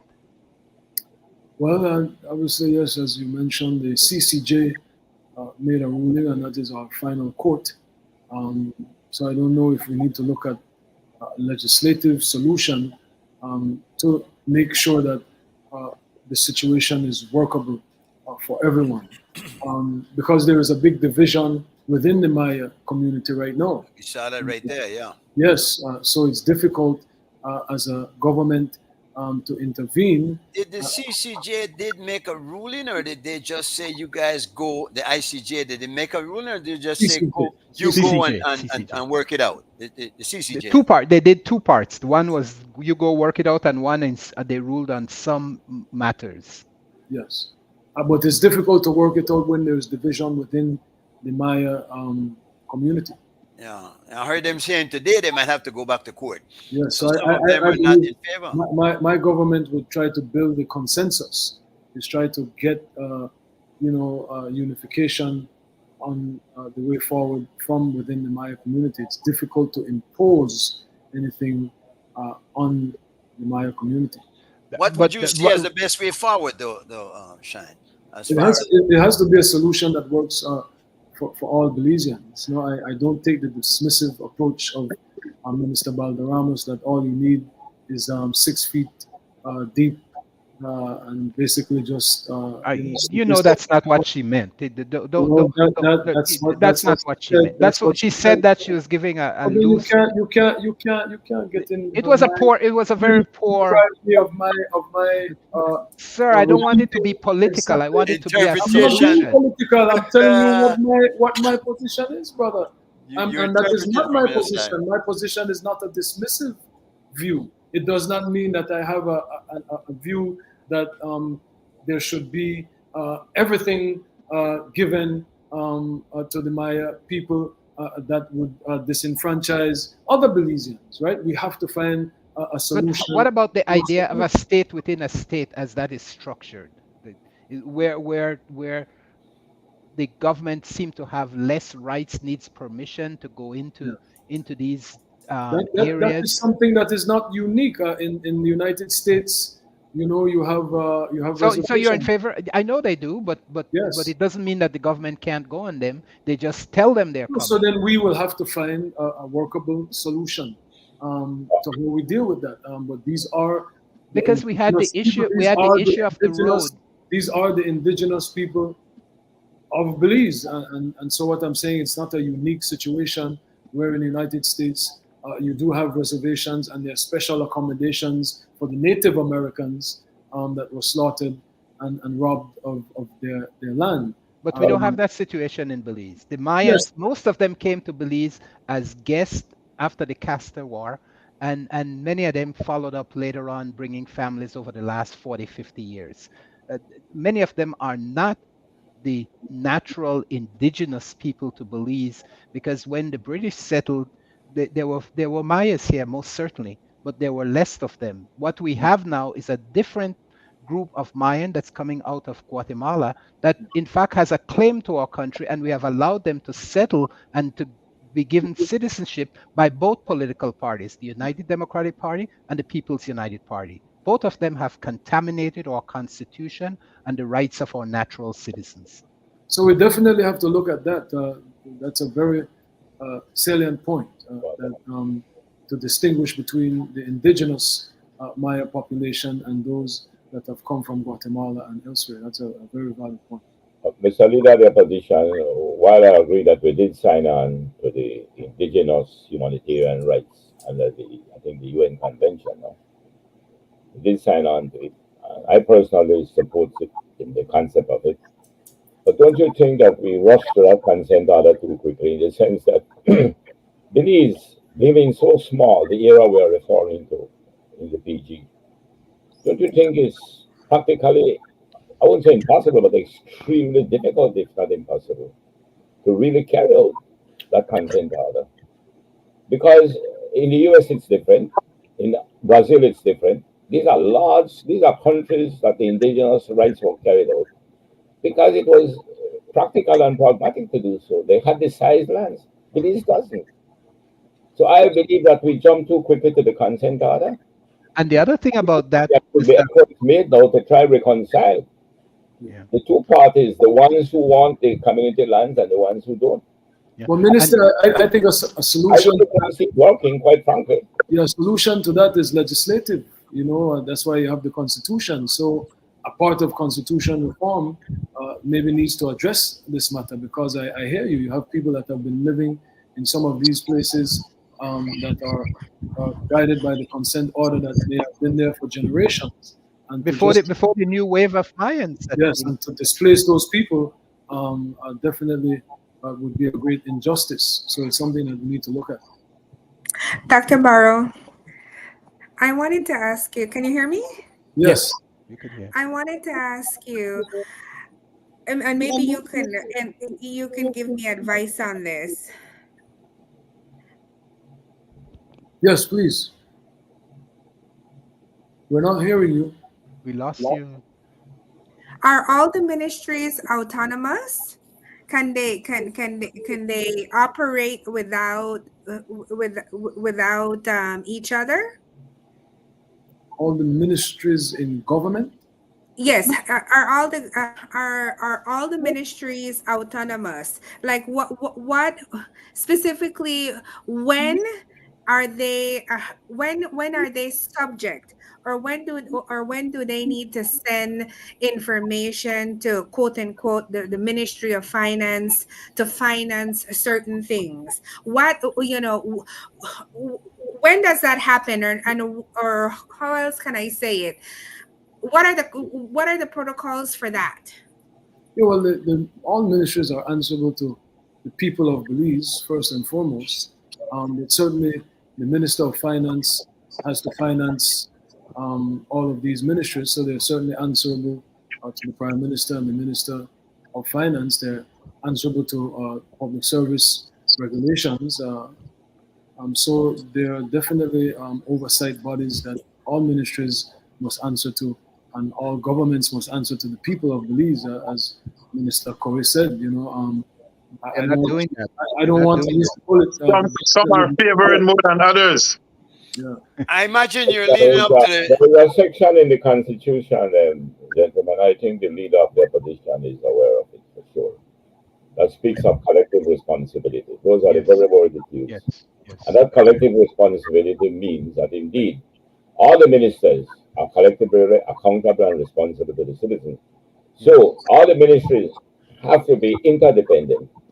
They have to work with each other. They just happen to have a Minister of Finance, but it doesn't give the Minister of Finance any more powers. Mhm.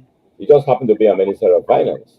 But once the Appropriation Act is passed in the House, which is the Parliament, unfortunately, we don't want to get into that dispute with cabinet dictatorship and whatnot. But the truth about it, that once the Appropriation Act is passed in the Parliament, then each minister is responsible to ensure that that part of the portfolio, that those things are in fact being carried out. Yeah, the financial secretary as well, Minister. Yes. The oversight powers. Every prime minister has been a This minister of question. finance. Somehow we used to got this belief as if though the Minister of Finance was Yeah, but Minister Corey, you have to be candid though. But come on, the Minister of Finance, the Prime Minister, at the end of the day, he holds the purse string. No, but I am not talking about the Prime Minister. I'm talking about the Minister of Finance. No, but in our, But in our usually gives that. Prime Usually Minister gives himself that portfolio. But the cases before where the Prime He Minister has the power. I don't think since Ralph Fonseca was the Prime Minister, not the Minister of Finance, and Yeah, but I think that you are could be wrong. whereas I can accept that you, the Minister of Finance, or the Prime Minister, can take any portfolio you want because you have the authority under the Constitution to allocate portfolios. That's what the Constitution gives you. But the point that I'm trying to get over, when it comes to finance, Yeah. it's not a case as if though the Minister of Finance had so much more powers.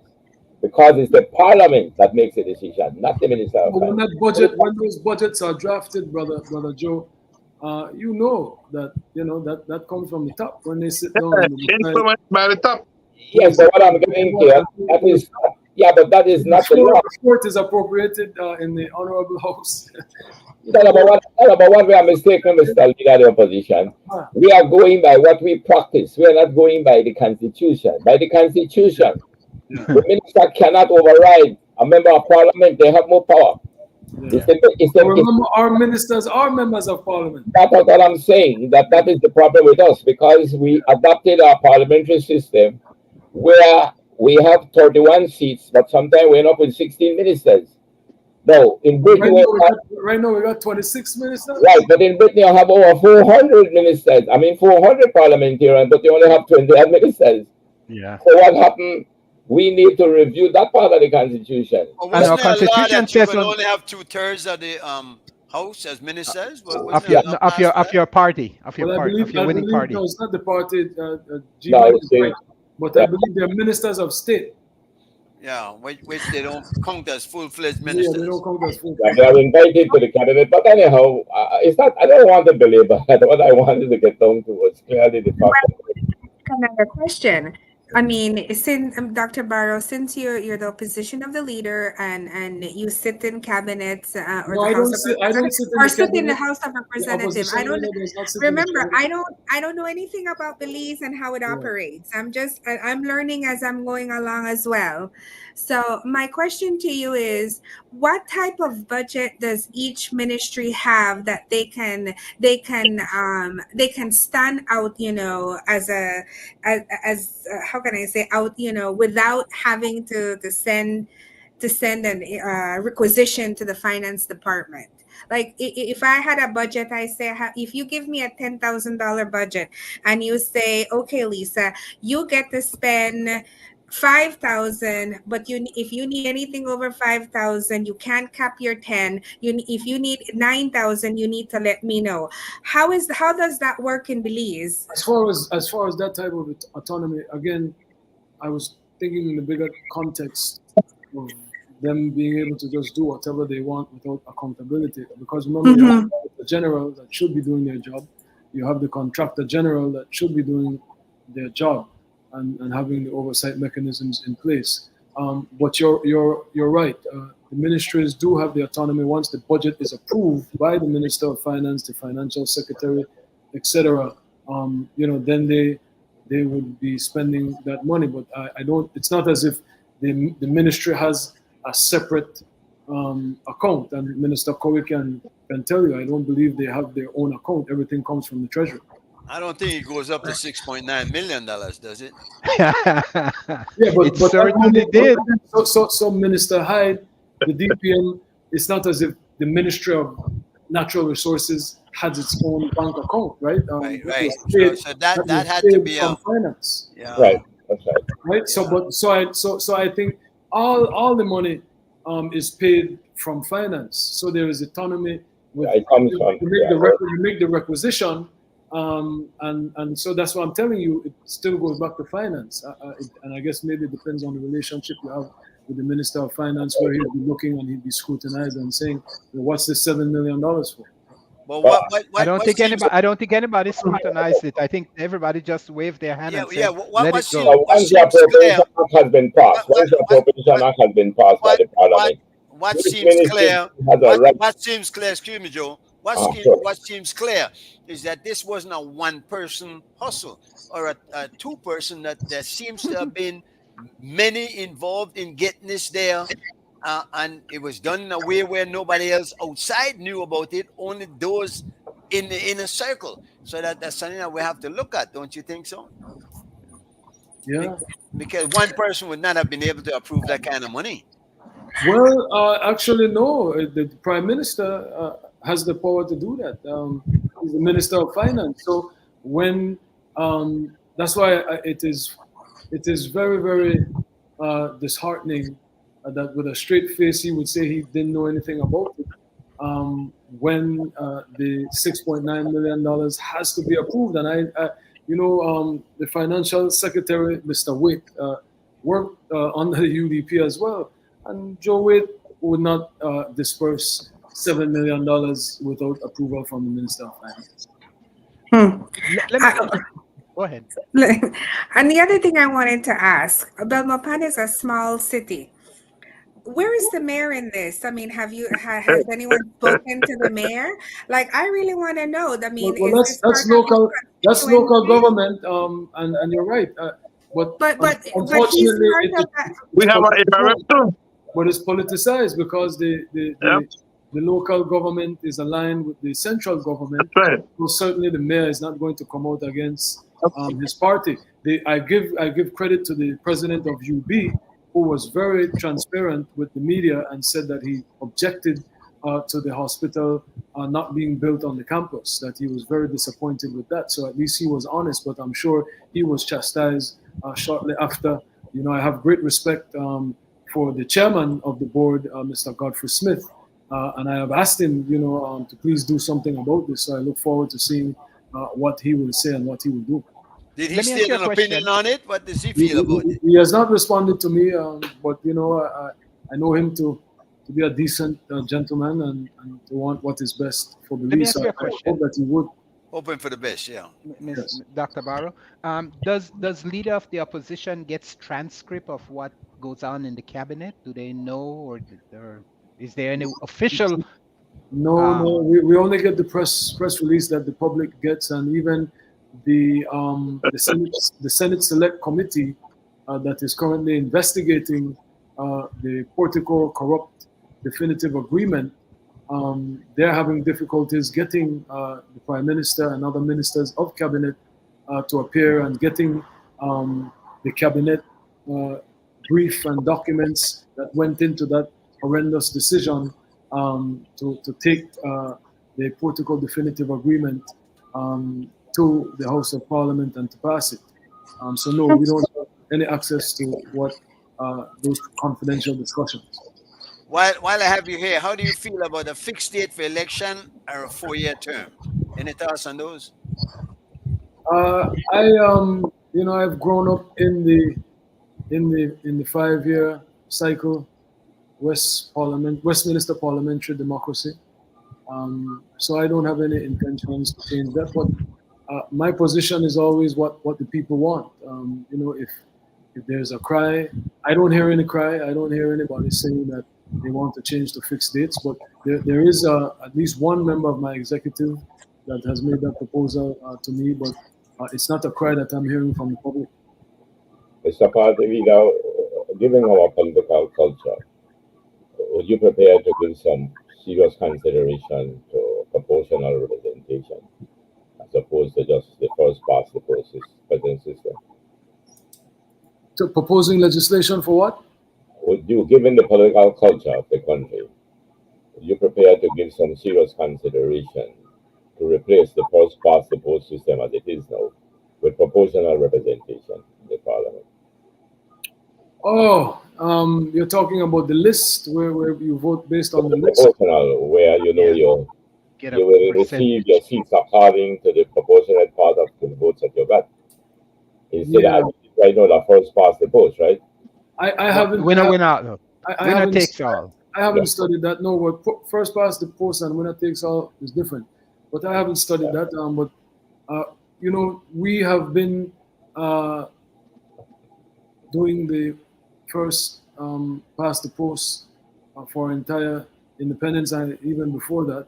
And again, it's not something that I hear a cry from the public to change.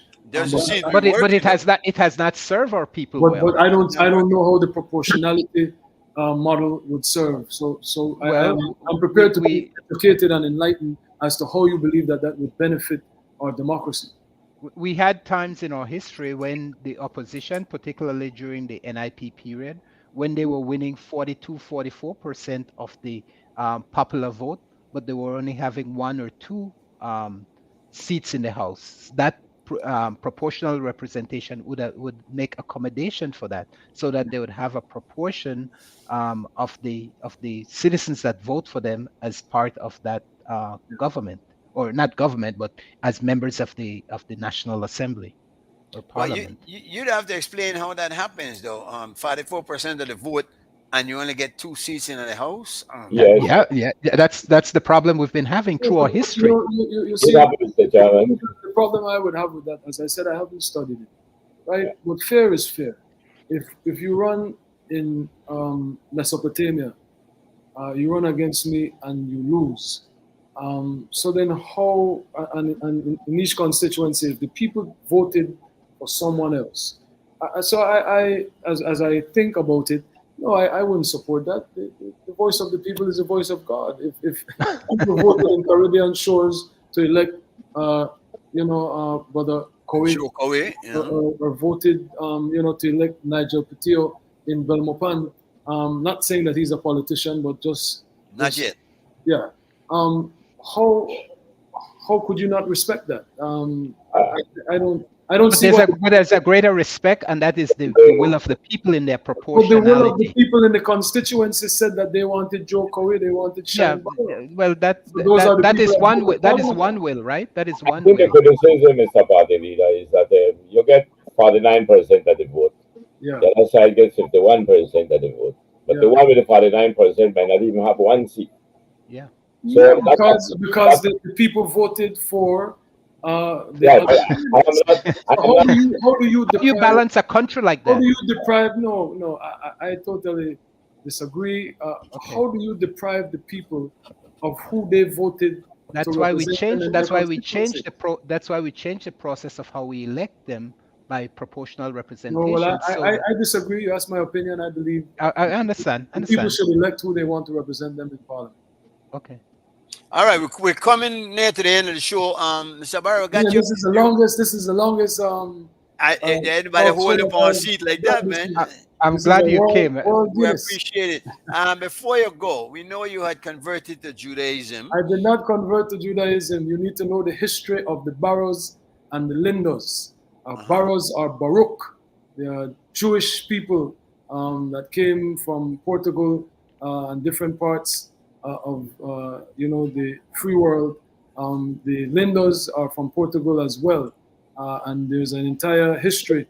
Some of my family members did the research, and that's actually why my father's mother and father married, because as you know that many of the Jews left persecution And when they fled to other nations, such as Jamaica and Barbados, and some came to Belize, they hid their identity. Jews I have Jewish heritage, and so I just became a practicing a Jew as far How as do you religion is stand concerned. on the situation now that's happening in Palestine? Do you have any opinions on it? Any comments?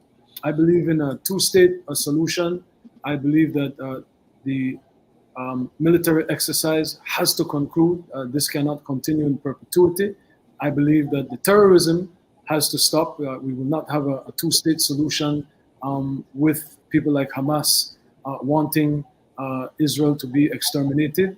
I believe that the extremists in the Israeli government, the people of Israel, have to vote for a moderate coalition. These extremists are not going to help the situation of Israel's security. So I have a very moderate position on it. I don't take any of the sides. I take the sides of right. We need to have an Arab state in the territories that were designated for the Arab state by the United Nations when the partition was done back in 1948. We need to adhere to that. I don't believe in the land grabs in the name of national security. I don't believe in extremists on either side. What do you think of Wonderful. Belize's position when members of our government and our state sent information that they supported the Palestinian position and such? Well, no, I don't believe that was the government's position. I believe the government's position was horrendous, which was to cut ties, diplomatic ties with Israel. That's it. That is completely contrary to diplomacy. They could condemn the actions of the Israeli government, and they can speak up for what it is that they would like to see happen. But when you end diplomacy, then you close the doorway to dialogue. Well, our voice wasn't going to do any much anyway in a situation like that. I mean, what they weren't going to listen to us. They didn't even listen to the mighty United States. Yes, well, I just don't believe in that type of diplomacy. Well, we had to send a message of some sort. But I disagree, because then if you're going to be doing that, you're going to be cutting ties with people left and right. It's similar to Venezuela, and then let us not be hypocrites, because while Venezuela has been generous to Belize, there are questions as to their election integrity right now. The opposition is saying that fraud. Shine, there were questions about Trump's loss. Yes. Well, what I'm saying is that was litigated in the courts. There's night and day. That was litigated in the courts, and Trump is absolutely wrong. All of the courts have found that there was no election fraud. What I'm saying is, in Venezuela, for instance, the law requires that the data be revealed and disclosed to the public to support whatever the election results are according to Election Commission, and that has not been done. So what I'm saying is the position taken by the opposition was not to say, oh, let's cut ties with Venezuela. No, we try to encourage them to be transparent and to adhere to their own constitution. I don't believe, I have taken some extreme positions. But you certainly can't compare those two. Please let me finish my sentence. Yeah, but you're comparing apples and oranges. Make a finish the sentence, man. Go ahead, You want to ask me where I think. Go ahead.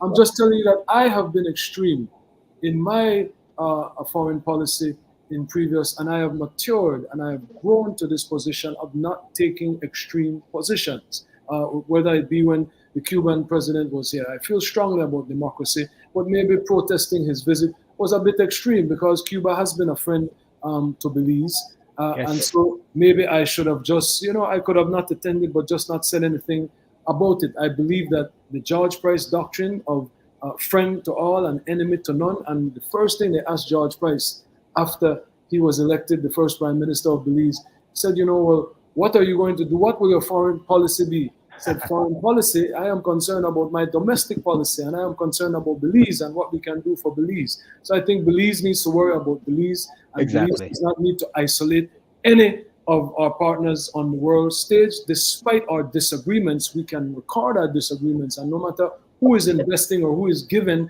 it should not mute our disagreements. But I believe when you cut ties, that is an extremity that I would not go as minister, as prime minister of this country. All right, I would say there is some merit to your opinion there, Mr. Party Leader, is that you can condemn the act in the most strongest of terms, but leave the communication line open. Yes, yes. A diplomatic Um, Your solution. diplomatic, yes, yes. Thank you. any Nigel, final words? We're out of time. Something like we whole system, a full overhaul after listening to all the different issues that we're faced with as a country. But again, firstly, I want to say thanks for having me again on the show. I want to say a personal thanks to Brother Shine, leader of opposition, who, with no hesitation, he responded in kind to the request for having them on board and to work along with the cries of the people. You guys, I could personally talk to Lisha and Ditra. These two young ladies have always been in communication. They have always shown their support for Belize. Brother Greg, respect. We have always been engaged in several topics and discussions. However, we are at this point right now where the number talk, with our nation, a talk, and I think right now we have to start to act. And so I'm depending on you guys to continue this discussion, not only here on this platform, but to organize one battle of soldiers, man, where we need to start to really act and stand up to our governments. While the Bible may speak to the fact that leaders are ordained by God and this and that, the Bible did say that whenever your leaders engage in a folly, you as a people must stand up because you're going on with your leaders. So this is we're at that point where we need to stand up to our leaders right now. And in this case, we are demanding clarity. We are demanding that we go back to the drawing board as far as the country is $6.9 million right now and get better result and better value for our money. So this demonstration definitely will happen Friday. It will, if it has to go into the other week and the other week, so be it. Again, I want to invite you guys to the discussion tomorrow night, 6 o'clock. I think we have made that link public. It's on Belize election page, our Lightfoot Rwanda page. It's on my page. Let's get our people out off an ass, man, and make them start to be more involved with what's taking place in this country. Let's stop having our leaders and politicians dictating to us which way we're going to go, rather than communicating with us and have a dialogue about the way forward for Belize. With that, man, I want to definitely say thanks. I appreciate the support from each and every one of you guys, but that's just not enough. We need to go farther. All right. You sound like Kamala Harris. Do something. Yeah. Just look at it, do something. I think we use this forum just as a venue to inform and to motivate people, and that the action then relies on them to get involved and do what's necessary in the interests of their self and their country.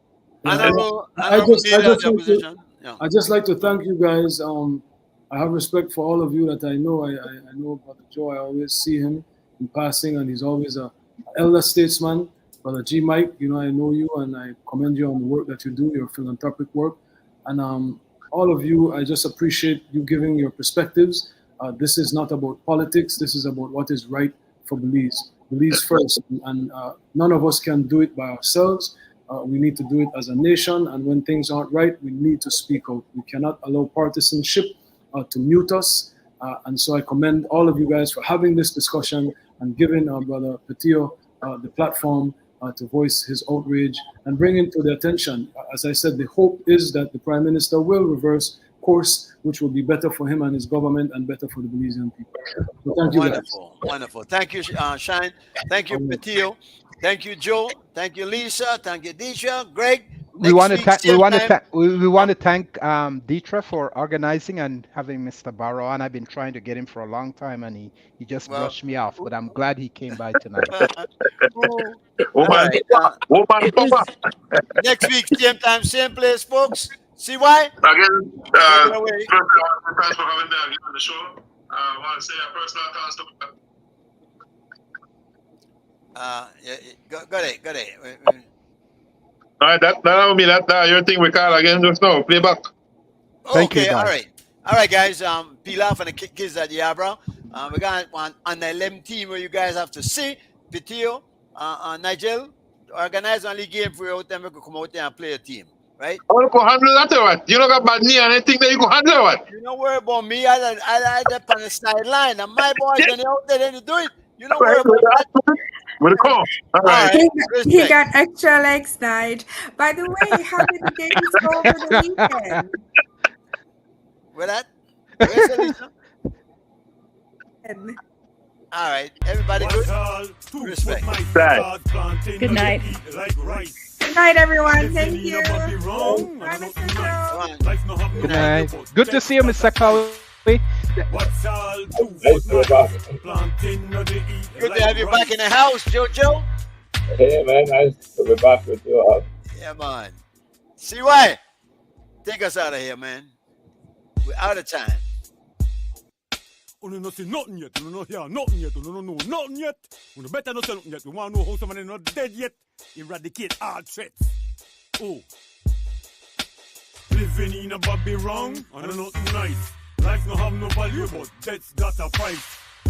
Watch all 2 foot mice, because planting no they eat like rice.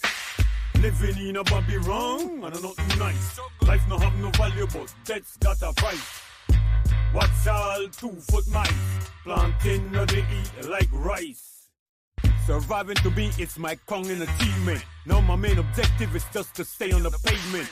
I see cats go from showity to obscurity, self-inflicted mental enslavement. All I ever needed was just a little taste. No, I'm after the paper like Gregory at Chase. The industry is trying to welcome me back like Mace. All bad boys, now watch your face. I'm getting into cats' pockets before they go get in mine. I spit 82 bars before the replay could bust a rhyme. And the moms of shine is like a moms of mine. Big ups to all my cats on the grind. Rapping ain't easy, but I've done put in my bid. It's like the devil's playground, you can't be scared or timid. One life I've got, many lives I'll give. Cold talk, you know, we keep it frigid. BX 168 Gerard, but I treat the Big Apple like yard. We could do this my way, we could do this hard. Back off slowly or start talking to God. If it ain't assets or plastics, you ain't got no money.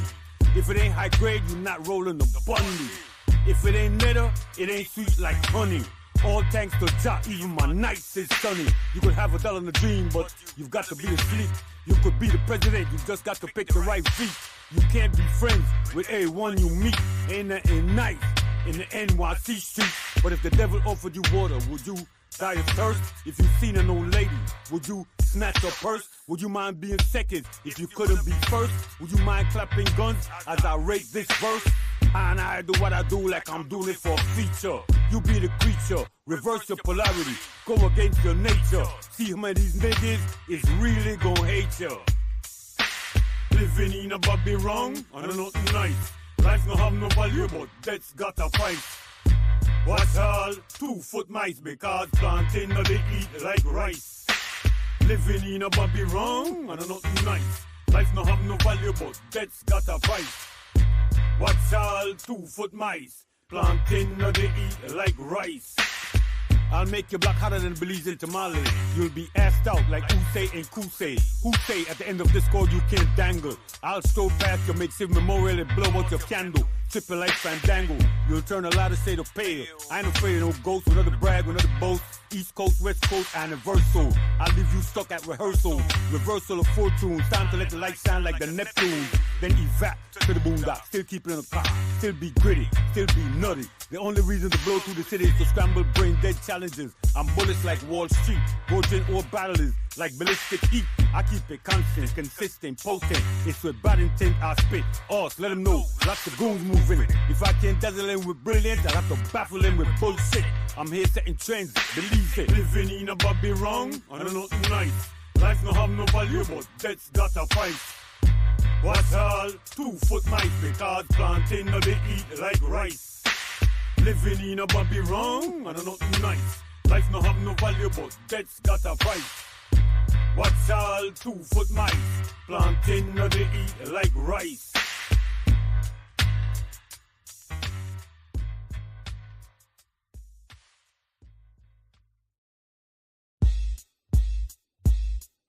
You no see nothing yet, you no hear nothing yet, you no know.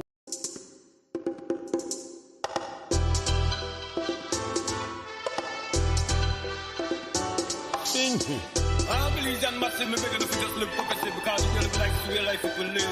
When it comes earthquakes like Jack Hill, General Lebon, ready for it, no forgive. Aggressive, assertive, attentive, innovative. Black people representative. We want to just lean back and check remote. sing out. Right now, youth them they kill one another. Right now, all the time, feel the prayer to the Father. Right now, believes under fire. Right now, right now, right now, right now, all the youth them they kill one another. Right now, all the time, feel the prayer to the Father. Right now, spread the news to your brother. Right now, right now, right now, right now. Blind lead the blind, prophecies fulfilled. Signs of the times when Satan billions and call it white collar crime. Granny scrape the pennies, but she cannot find a dime in the country. One more wrong and that them coke and wine. If vanity, then they try this time mankind. So they might get snatched up from behind and bleed to the eye when job bind the twine. Cause of them, the economy on decline. Moral fabric of society on decline. Equal system on decline. Them could have been started all day, one thing they can't find. And that's a peace of mind. Sing right now, you say me kill one another. Right now, all the time, really pray to the Father. Right now, believes under fire. Right now, right now, right now, right now, you say me kill one another. Right now, all the time, really pray to the Father. Right now, spread the news to your brother. Right now, right now, right now, right now. Hey boy, move savage. Poor people need 10 more stimulus package. So all them fools but don't cause all the damage. Boom. Yes, I know find nothing in the wreckage. Big cigar, hunting cottage. Wife for the globe check. Horse and carriage. Look like they want with it start eat out a garbage. Bump that, red that, melon flip bust like cabbage. Wake up, smell the raw sewage. Junk stomach to digest all the carnage. Poor people not forgetting no left wing. So them left with the whole is thinking luggage. Them boy ever did get the message. Read the Bible but miss certain passages. Collins, pop two cartons. Once again, Collins. Right now, use them niggas.